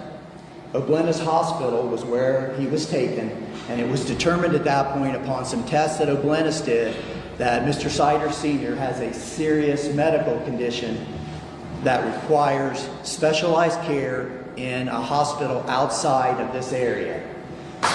Practically, and I don't know if you folks know this or not, but when defendants are housed in county jails, it is the county's responsibility to pay for the medical care. Prisons are for defendants who have been convicted. Then the state pays for it. But he's still an innocent man that has not been convicted yet. So the county was going to be on the hook for his medical care. And again, based on the information that we were provided, his medical care could potentially bankrupt Vinton County. We were not going to put that burden also on our local taxpayers. Because of HIPAA laws, we don't know exactly what happened to Gary Sr. or what sort of condition he is in now, except that he has sought medical treatment. There's also been an order for his competency to be evaluated. Here's his attorney again. Frankly, I've seen what you've seen, which is I saw it appears that he has limited mobility. My understanding is that he had difficulty hearing. It also seemed that he had difficulty understanding the judge. So I have some of the same concerns that anyone else might have looking at a person whose competence might be in question. As anyone who knows anything about the law knows, the very first step is to ensure that your client is competent. You can't. So first of all, I guess you're going to use that. You're going to use that as if his ass wasn't mentally competent, knowing the conditions of his home and these kids, to get him off the hook. That's what your ass gonna use, huh? Remember, we supposed to do what's best for our children, right? When you decide to have children. But I bet y'all, I promise you that this spaghetti neck ass motherfucker right here is gonna use that. Start with him to get his ass off the hook. Can't move forward otherwise. So one of the basic tenets of my criminal defense of Mr. Siders is going to make sure that he's competent to even stand trial, let alone any of the other defenses we might raise. So I guess the short answer is no, I haven't been able to talk to him yet. I don't know anything other than what everyone else has seen, which is what happened at the arraignment, what took place there, et cetera, et cetera. So the defense has been hard at work, getting Gary Sr. out on bond and working to determine his competency as Elizabeth's team put in a request for a bond modification. On top of all of this, all the defense attorneys involved in this case are combing through the evidence they have, which, according to Dorian Baum, is very little discovery so far. We have gotten so little from the state at this point. As has been reported, we've already found. Nikki, thank you so much for the love you. Thank you, Miss Brown. Thank you so much for your hand hearts. Sonia, thank you. Bookie, thank you. Michelle, thank you. Angela, thank you. All y'all for your for your heart meets. Lexi, thank you for your heart meet. Les Mess, Nicole Page, Annette, Catch It, thank you again for your heart meets. Listen, y'all, let's go ahead and knock out that live gift goal, all right? Appreciate it. Thank y'all so much. I promise you, Jesus gonna give y'all some new Jordans. Paulette, you stay sending those hand hearts. Thank you, Paulette, for the hand heart. Filed for discovery. We're asking for the state to provide it to us. I've had some minimal communications with the state, but from what I've seen, to be perfectly blunt, when I see a press conference where the state AG is making these hyperbolic, extravagant statements about what he saw, where the sheriff is talking about livestock, is just simply, it's beyond disingenuous, frankly. What the fuck you mean disingenuous? Do y'all hear this shit? Like, as a defense attorney, how can you put yourself in this position to even try to defend what these people saw when they went inside? Look at the condition of the level 1 trauma care. And you're talking about there being disingenuous? You got 12 children in one fucking room with feces everywhere.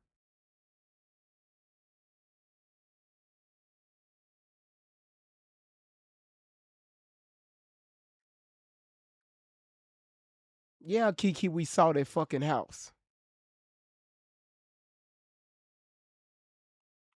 We even had one of our followers say that she said, GV, you know what? I'll go out there to the house and go live. When you go live and cut my camera on so y'all can see this house. It's that fucked up.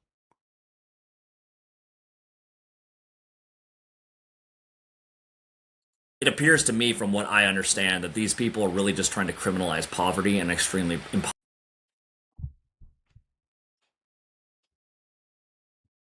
Shut your fucking mouth! No problem, John. Shut the fuck up, you cunt! Did he just say what the fuck I thought he just said? They try to criminalize poverty. This is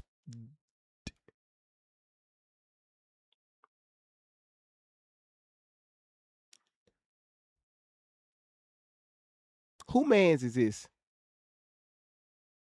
Who mans is this? Huh? Who hired him? Who hired this guy? Who hired this guy?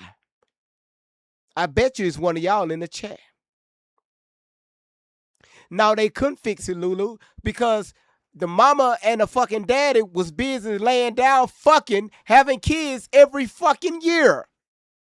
If you know your ass cannot afford the kids you do have, why the fuck is your ass still laying down on the floor fucking? If you got time to fuck, you got time to work. Who mans is this?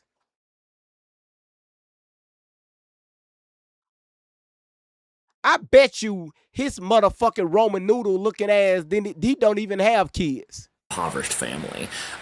As many people in the media have already noted and have already discovered, the kids who have been described as feral, been described as illiterate, it's my understanding that as the internet does what it does, it's come out that these older kids had social media pages, Facebook pages, Snapchat pages, which...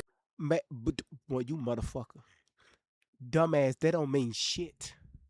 That doesn't mean nothing. The 18-year-old can't even... She didn't know how to spell her name. She can't even barely... Dude!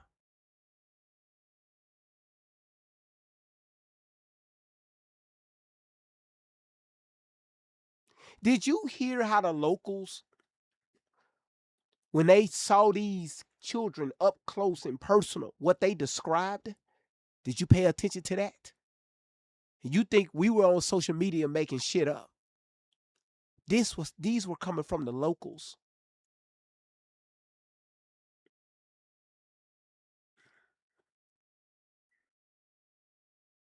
Which speaks to a couple of things. Number one, if they're so illiterate, how are they posting things online? Number two, if these are kids who are trapped in this place, how are they able to have... Typically, when you see cases where people are trapped or they're not allowed to go do things freely, they're not given internet access, they're not given social media pages. Furthermore, I've seen the inside of this house. I'm pretty sure that the state AG did not see the inside of this house, because when he was making these descriptive statements about what he saw or what he smelled, I'm going to go ahead and guess that he was getting that secondhand from a number of people. And I think for him to come out and, again, make these hyperbolic statements without himself being really a part of it was just frankly inappropriate. Gary Sr.'s attorney has also made note of a potential grand jury proceeding, which defendants have a right to. But in such a small county as Vinton, it's complicated. The grand jury is a secret process. We do not disclose specifics on that. We hope to be having information for that within the next couple of weeks. What I will tell you is, this is not Franklin County, who has grand juries every day practically. Normally, Vinton County has a grand jury every other month, which is why the preliminary hearing issue came up, is because we don't have grand jury that often, and by right, the defendants have the ability to have that hearing. As the prosecution and defense fight back and forth about the details of this case, there's one thing they can all agree on. This was not a case of human trafficking. I know some of the people have been talking about the possibility of a human trafficking ring. That's not what this is.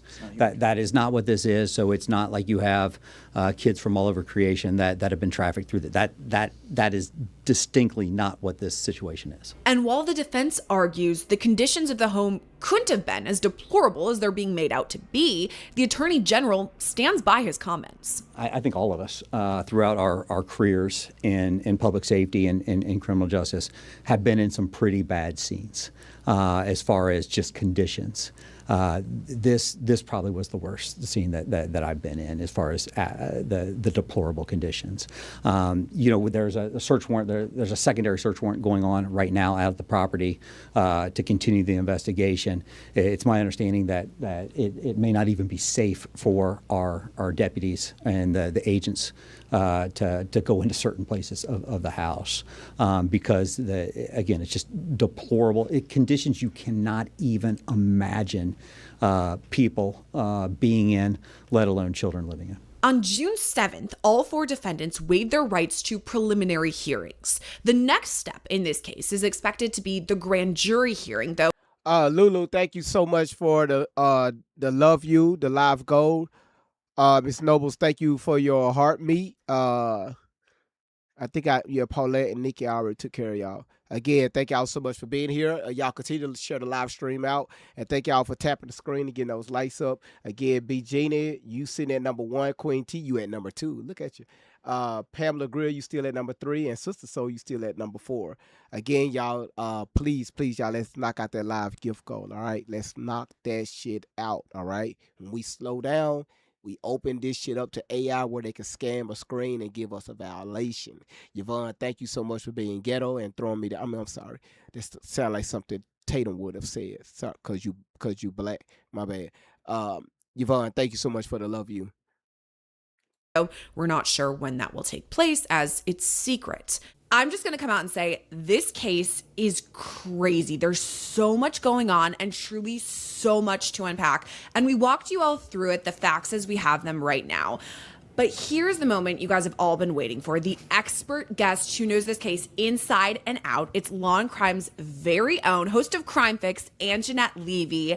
Anjanette, I think this is your first time on Scandal. Thank you for coming on. I think it is my first time. Thank you for having me. It's this will be really fun that we get to unpack this together. Yeah, I'm so excited because we're coworkers. I've known you for years, but you are really the one who is spearheading this case. I mean, you're the one who's on top of all of it. And interestingly, I'm sure a lot of our viewers know you are out of Ohio. You're from Ohio. So my first question for you is, can you explain this area for me in Ohio? Yeah, definitely. So Vinton County is a rural area. Y'all pay attention. Now listen, just Tokyo Drift. Thank you so much for the boxing glove, Wildflower. Thank you for your heart meat, and also T, the mother. Thank you for your heart meat. Appreciate it. You say I wouldn't use the word fun. Yeah, she used it, Ella. Yeah, it's very beautiful for people who don't know. It's very green down there. Lots of, some lakes and things of that nature. There's not a lot of people who live there. The population's around 13,000, maybe a little less. But it's a beautiful area, but it's also an area that's pretty poor. It's down kind of in Appalachia, and there are a lot of hardworking, good people who live down there. But there are also a lot of people who struggle to make ends meet. So I actually went to summer camp down there when I was in junior high once. I had one summer camp excursion ever in my whole life, and it was in Vinton County, and it was beautiful down there. So it's a really interesting area. It seems very picturesque, but to your point, especially since I've kind of dove into this case, it does seem it's a very small area that maybe not the most amount of money in the county. And then to see something of this, I mean, I know that you've worked in news for years. You've covered literally thousands of cases across the country and world. Have you ever come across anything like this? Well, I've come across a lot of cases where children have been found, living in awful, horrific conditions. However, I've not come across a case where they went in and discovered 16 children who apparently belong to one set of parents in one room. It's been described as 12 by 12. They said that was an estimate. And they claim these kids were in a room where there was feces, that there were flies and cockroaches, that type of thing. So, I have covered cases and really horrific, awful child endangering cases. But I haven't covered one where they came out and said, yeah, we went in and we found 16 children ranging in age from 1.5 to 18. And they're all in the same room and nobody knew they were there. The law enforcement agents and the attorney general claims that they talked to the neighbors, and the neighbors didn't know there were kids living there, which is stunning to me because if you have kids, you know that it's hard to keep them still for long at all. You would think these kids might be out in the neighborhood running around, riding bikes, and there was even a bike that we saw in one of the photos from outside the house. But it appears that nobody really knew that children were living in this home, at least from what we've been told thus far. That to me is so crazy because I picture my childhood street and I remember there was one family that we called a big family and they had 4 daughters and that was a big family, quote unquote. Right. So to have 16 kids and essentially keep them hidden away so that the neighbors don't even know they're there, that is crazy. I'm just going to say it. And okay, so I have a lot of questions about this case. And let's start with the search warrant, because you and I were talking before we were recording, but I want all of our viewers to know about this. So there's been some like misconception about what led to the search warrant, why it was served. There's some reports about the indecent exposure with Gary Jr. But can you explain, do we even know why the search warrant was served in the first place? Yeah, we don't. It's really kind of wild because the Vinton County Sheriff's Office, and they were being assisted by the Ohio Bureau of Criminal Investigation, which is not uncommon in that area because these are smaller law enforcement agencies. They got a search warrant and they went there to investigate and look for evidence of some sort of crime. And I think because these 4 misdemeanor public indecency counts were filed against Gary Jr. on the same date the search warrant was executed, people kind of thought, oh, it's related to that. I've been told it's not part of that misdemeanor case, that this is something else. What that something else is, I wish I could tell you. I don't know, because the search warrant affidavit, that's the document they supply to the judge in order to say, look, we have probable cause, you need to give us the warrant. That's sealed. The search warrant is also sealed. I have the order sealing both of these documents. And nobody knows why they went there. But what we do know is that when they went in to serve the search warrant and to execute the search warrant, oh, hell no. Y'all, I'm vaping, okay? They were surprised when they found these children all kind of huddled, I guess, in a room together. So that was not something they expected to find when they went into the house. So the initial investigation, why they went to the home, that remains a mystery. And who was the target of that investigation, that also remains a mystery. So question marks still there, why they went there in the first place. But to your point, it was a shock for them to come into this home. You said it was a 12 by 12 room. That's what the AG said too. 12 by 12 room. They've been compared to living in poorer conditions than livestock, that some of these children are feral. That's one of the quotes. We actually have the soundbite in this episode. And that's a good, thank y'all so much for asking these great questions in the comments. You know, because I'm looking at, about their, especially the girls, their cycles, their time of the month, how was they cared for in that way? Bathing and eating. We know that they weren't allowed to go outside. They all in one room. Of course, all of it is part of the hygienes. I don't, at the moment, I just want y'all to listen. Because it's tough for me to even just talk about this. So again, thank y'all so much for being here. I really appreciate y'all. Episode.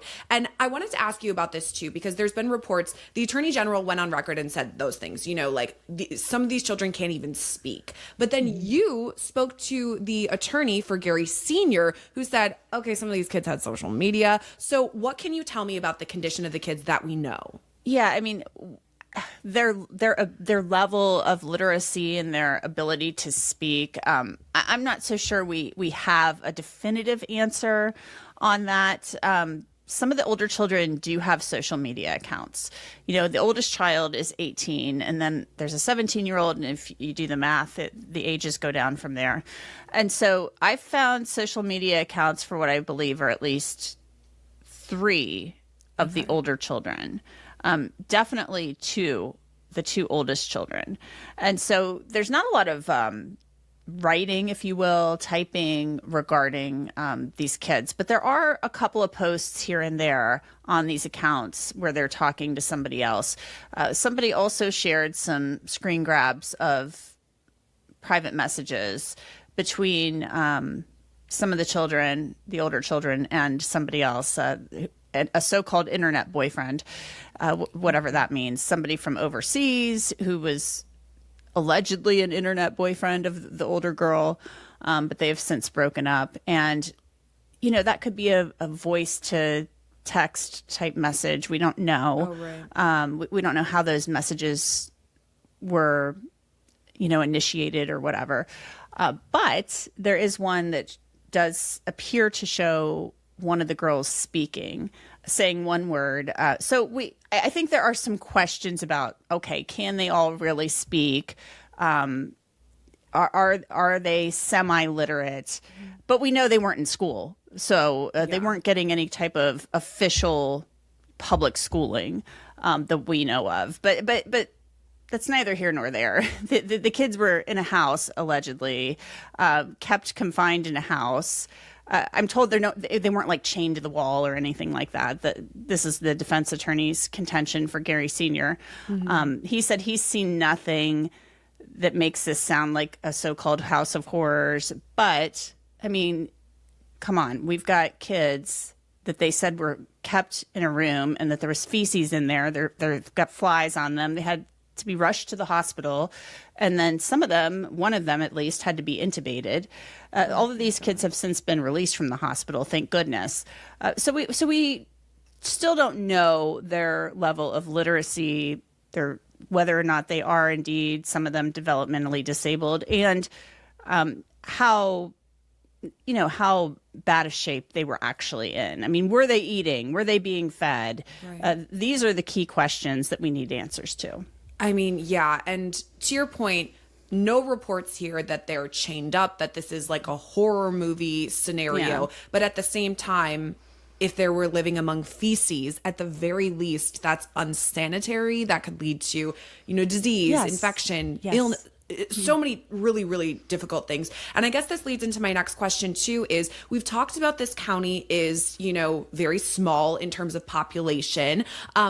Where do these kids go from now? Because they all need to be placed somewhere safe. And I will say that the attorney general, the prosecuting attorney, everyone has said the number one thing here is that the kids are safe. Like that's our number one goal. So what happens to the kids now?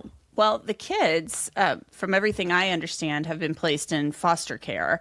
And whether those are families in Vinton County, maybe they've gotten some assistance from surrounding counties, we don't know. That information is always kept private when children are placed with specific families and things like that.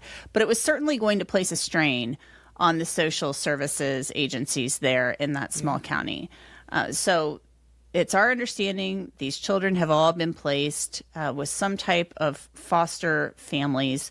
There are times when they will find family members who they believe are suitable to care for children. But we're talking 16 children here. Yeah.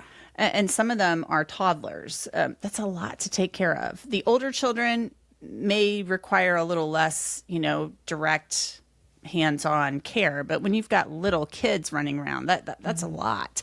And we're talking 16 kids. So we're told they're all safe and in good places. But certainly placing 16 children, I think even in a bigger county would still be a challenge. Yeah, and you're right. There's different levels here. I mean, the younger kids, maybe they're not even potty trained at this point. Right. We don't know the various levels of whatever. So that it is tough. It's great to hear that they're all in safe places now. But I guess the next question too, we've talked about how there are 16 victims here, but there's another question mark if potentially there's a 17th. And by that, I mean Elizabeth. Okay, so this is the mother. She has been charged, but there's a question mark as to whether she is a victim here too, because as we've reported, you are the one who found this, 15 years old when she got married. She had to go across state lines into West Virginia to get married, which is interesting to say the least. She's pretty much had kids almost every single year since then. She's now 33 years old. And her brother has gone online and said, I believe she was indoctrinated. What can you tell us about the Elizabeth of it all? Yeah, so that's what we know is that Elizabeth, she grew up in Gallia County. That's a neighboring county to Vinton. And again, a county that's in Appalachia that is rural. It's not a wealthy county. Just to let y'all know, I am still here. I haven't gone anywhere. I am eating. I want y'all to see me eating on camera. That's about the most ghettoest thing you can do. Let's see. Royalty, thank you so much for Wildflower. Thank you for your heart meat. The mother, thank you for your heart meat. Again, just Toyo, thank you for your gloves. Again, I think I said that already, but I'm saying it again, which is fine. Candy Cane, thank you so much for your swan. Just coming in here, just swimming. I really appreciate that. So y'all just keep being active in the comments. Kana, how you doing? Good to see you, sweetheart. So y'all just keep being active in the comments. I'm going to let this play out just a little bit. But again, y'all, if you have to step away, please step away. All right? Just give me a few minutes. I'm still here, just eating. But she grew up in a family. It's my understanding she met Gary Jr. and his family. They were all living in the same mobile home park years ago. Her brother, one of her older brothers, said that Elizabeth was indoctrinated. Now, into what? We don't know what that means. I mean, indoctrination can mean a lot of things. Yes, and this is his claim on Facebook. Right. He also said he hadn't seen her in a long time until recently, but he also said that she chose to follow this family. So it appears that Elizabeth got pregnant, married Gary Jr. in West Virginia when she was 15. He was 18. She had a baby a short time later. She was pregnant when they got married. And then, she had babies almost every year since. So what she was allegedly indoctrinated into, according to her brother, I don't know. There's been another Siders family member who's spoken out and said that he was of the understanding that Elizabeth didn't have a great home life back then. Yeah. I don't know. It's just, I have a lot of questions because I just know if I were 15 and I went to my mom and said, I want to marry somebody, she would say, have you lost your mind? Crazy? You're not marrying anybody. You will be, I would have been under my mom's thumb. There's no way I would have been marrying somebody at age 15, 16, 17. I mean, right. It just wouldn't have happened. I think there are a lot of questions about what was going on back then with all of that. And then why her family hasn't seen her, it sounds like, until somewhat recently. It's very strange. It's very strange.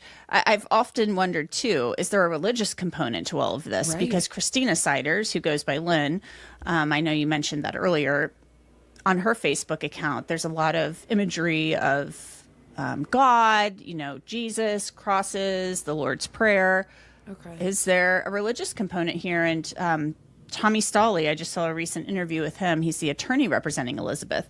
He said he spoke with her and, talked about all these children. And he claims she said they always wanted a big family. I mean, this is like a big family on steroids. Right. This is not just a big family. This is a huge family. And he said that she said that children are a blessing from God. All children are a blessing from God.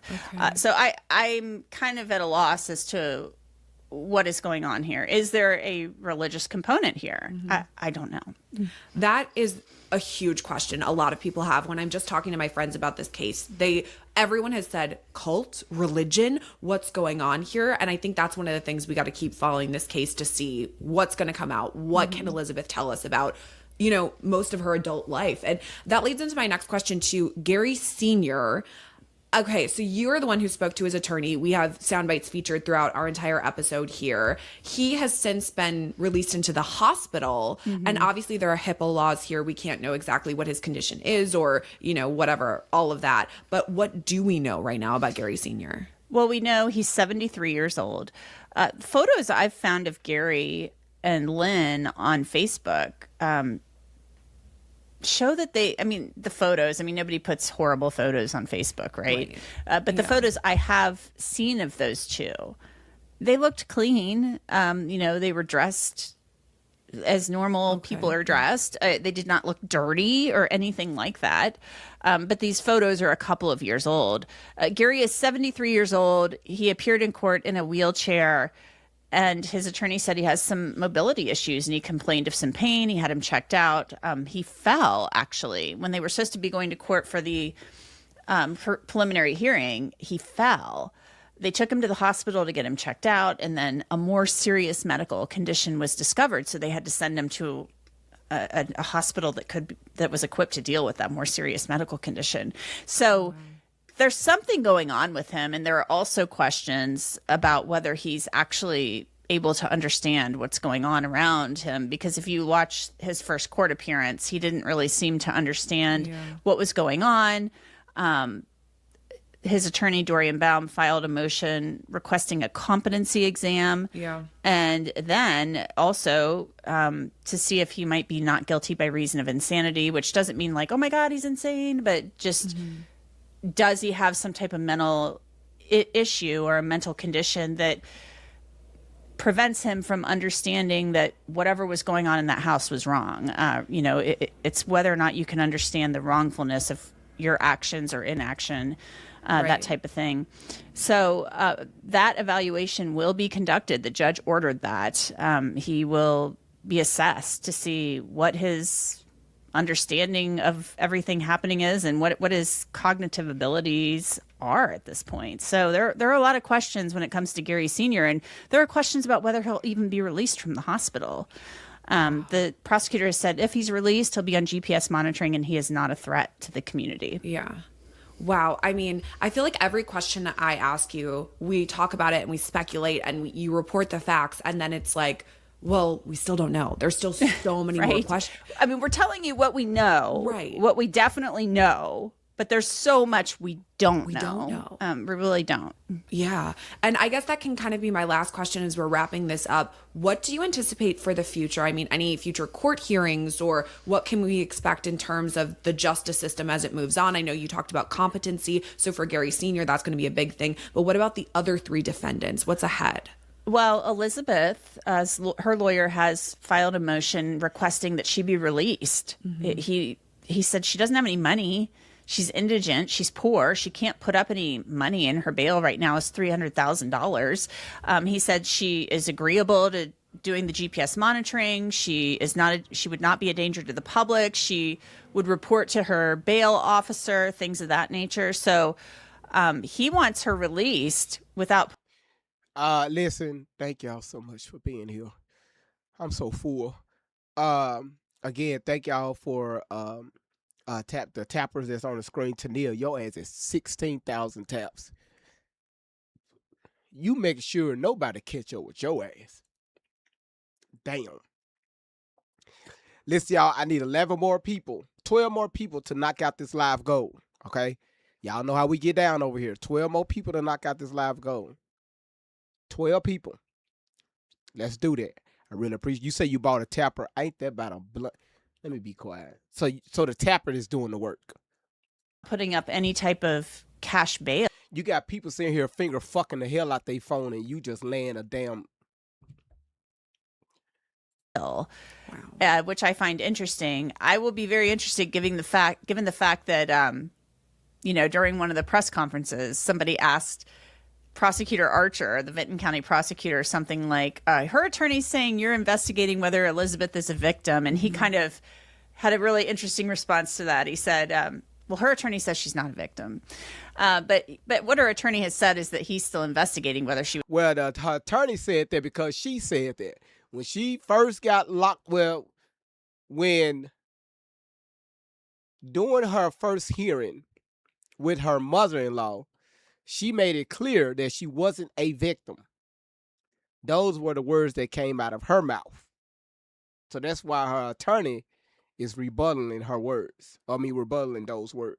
Because she said she was a victim. So that made me wonder if the prosecuting attorney is kind of tipping us off a little bit, saying, like, look, this lady's not a victim. We don't know that for sure, but interesting. I'm wondering if the prosecutor is going to file a response to that motion saying, no, we oppose this motion. That's what I'm wondering. So we're going to have to see if there's a hearing about Elizabeth being released on bail, whether that will be argued against strenuously by. Question: do y'all think that mama should be released on bail?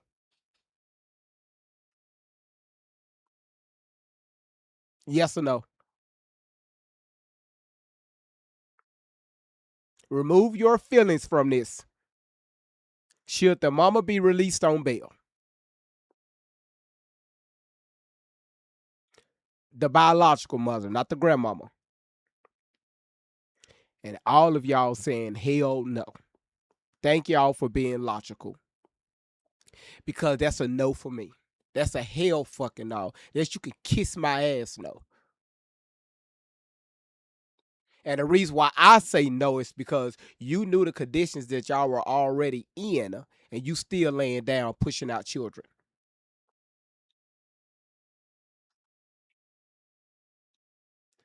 Now, when we get over to her husband, we're going to deal with his ass. Right now, they're speaking about the mama.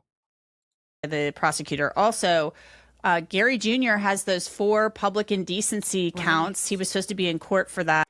Do y'all hear that right there? 4 public indecency. So what they tell y'all?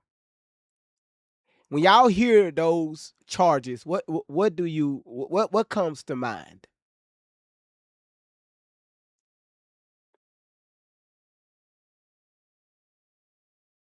Chat.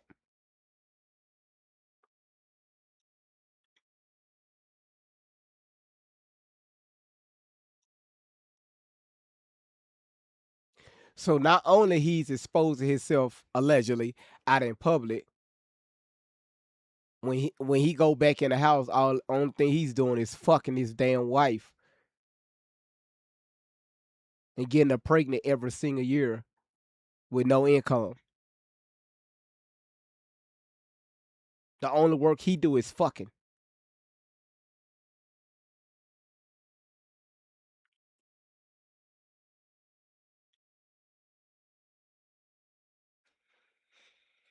This past week, that court date has been moved. His attorney couldn't attend. So we'll be looking to that. And then the grand jury, they're going to have to impanel a grand jury to hear this case. Yep. And then once the grand jury hears the case, there could be even more charges stemming from that initial investigation that brought them to the home in the first place. So I think the bottom line here is we're still so early on. I mean, thankfully, these kids were rescued. They were treated. They're now in a safe place. But to your point, we haven't even had a grand jury convened yet. There's still so much ahead.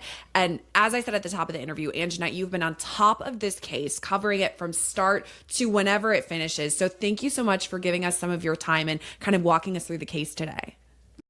Okay, so that's the end of that one. So the reason for this live tonight is to reintroduce y'all to what we've covered for about 3 days, beginning June 30th. So that's kind of get y'all up to speed on what's going on, because in the following days, the shit that I'm going to show y'all, what they possibly being charged with, is going to, I'm not going to say it's not blowing my mind, but again, I don't want to spill the beans. I don't want to spill the beans. All right. So again, thank y'all so much.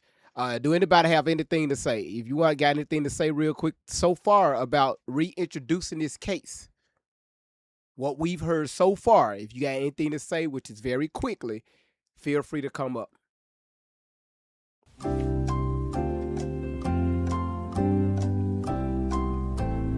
Shut your fucking mouth! No problem, Charles. Shut the fuck up, you cunt! I'm glitching. Can y'all see me? Is the glitch still there?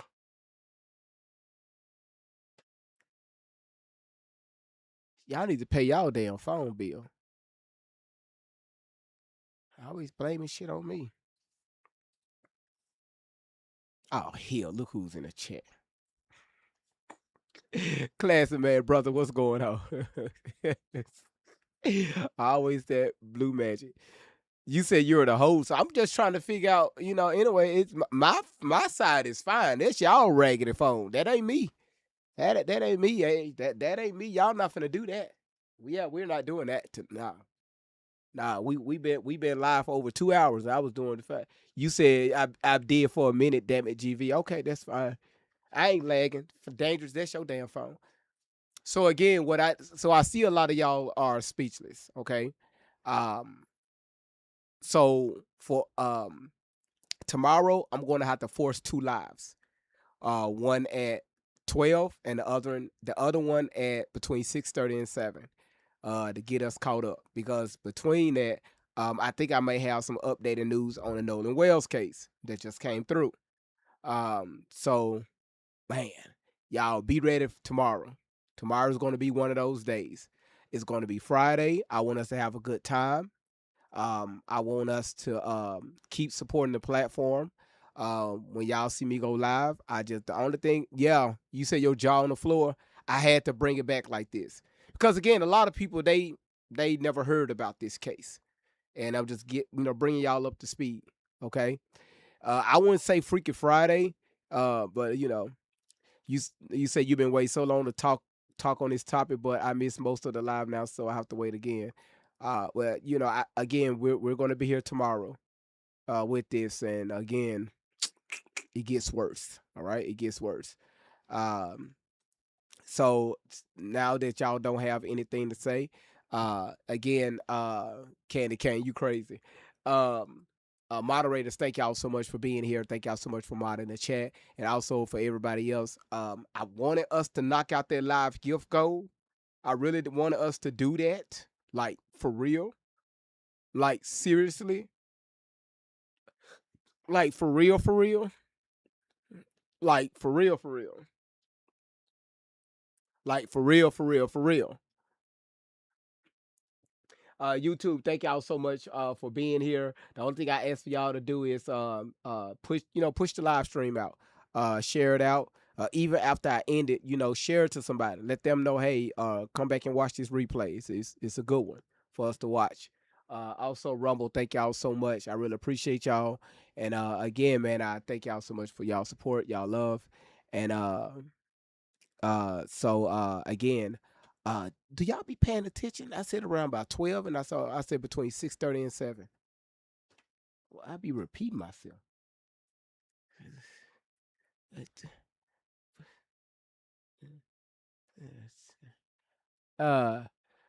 Did any children pass? No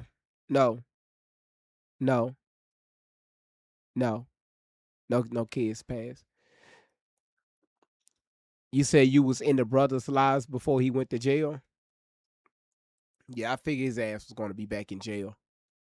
But again, thank y'all for y'all tapping. Thank y'all for y'all heart meets. Thank y'all for supporting the platform with the live gift goals. Also for hitting the gift gallery. From B Gina being at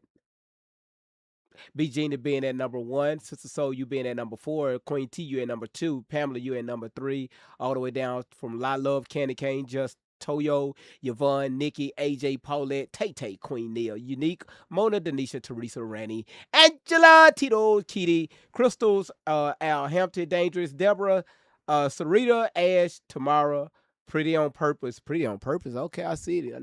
I never seen somebody say, hey, I'm pretty by accident. So if you pretty on purpose, man, shout outs to you. Thank y'all so much for y'all heart meets and everything else. All right. So go back and watch the replay. I love y'all. Thank y'all so much. Again, y'all remember, if you can't take care of your kids. Did you poop today? Please. Shut your fucking mouth! Watching you. Shut the fuck up, you cunt! Whispering poop songs in your ear.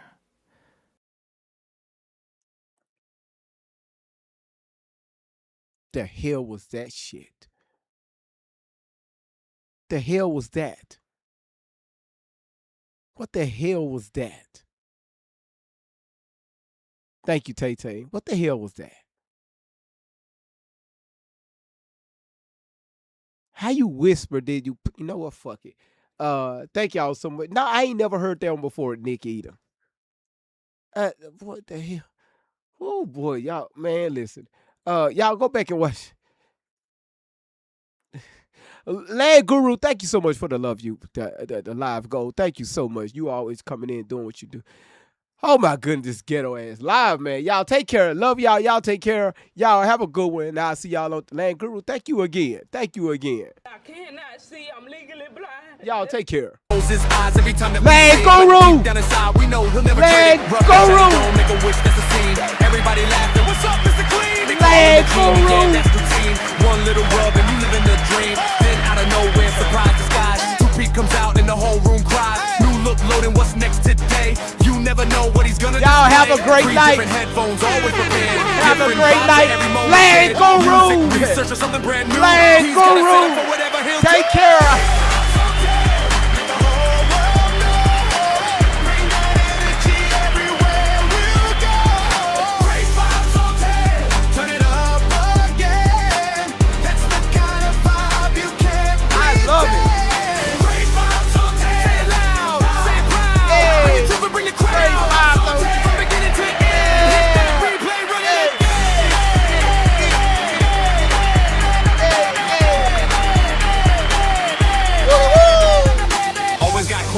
always digging deep, looking for answers that others might keep. Not just the headlines, not just the noise, searching for facts with a curious voice. Connecting the dots, putting pieces in place, taking the time to examine the case. Facts on the table, questions in sight, searching for truth from morning to night. Got great researchers helping along the way, bringing information into the light every day.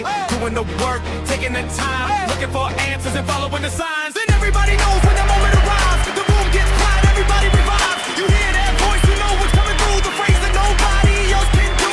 I know you fucking lie. Stretch out with style, the way he says it makes everybody smile. Can't copy the sound, can't copy the tone. There's a signature, that's all is known. Who brings the vibes? Great vibes. Hey, what number? Great vibes. And who wants the truth? Great truth. Turn it up. Great vibes. Great vibes on tape. Let the whole world know. Truth, laughs, and energy everywhere we go. Great vibes on tape. We're here to win. Bring the questions and dive right in. From the shiny head to the headphones stack, from the facts to research to the phone we bring back. Great vibes on tape. Oh, forever our friends. Turn it up loud, turn it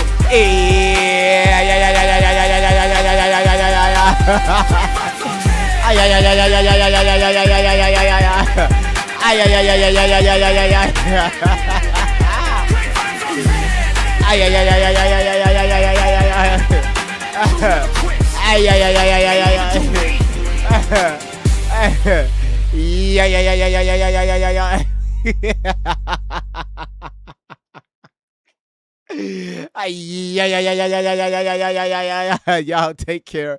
Y'all go to bed. I love y'all. This your boy Great Vibes on 10 for the win. Y'all good night.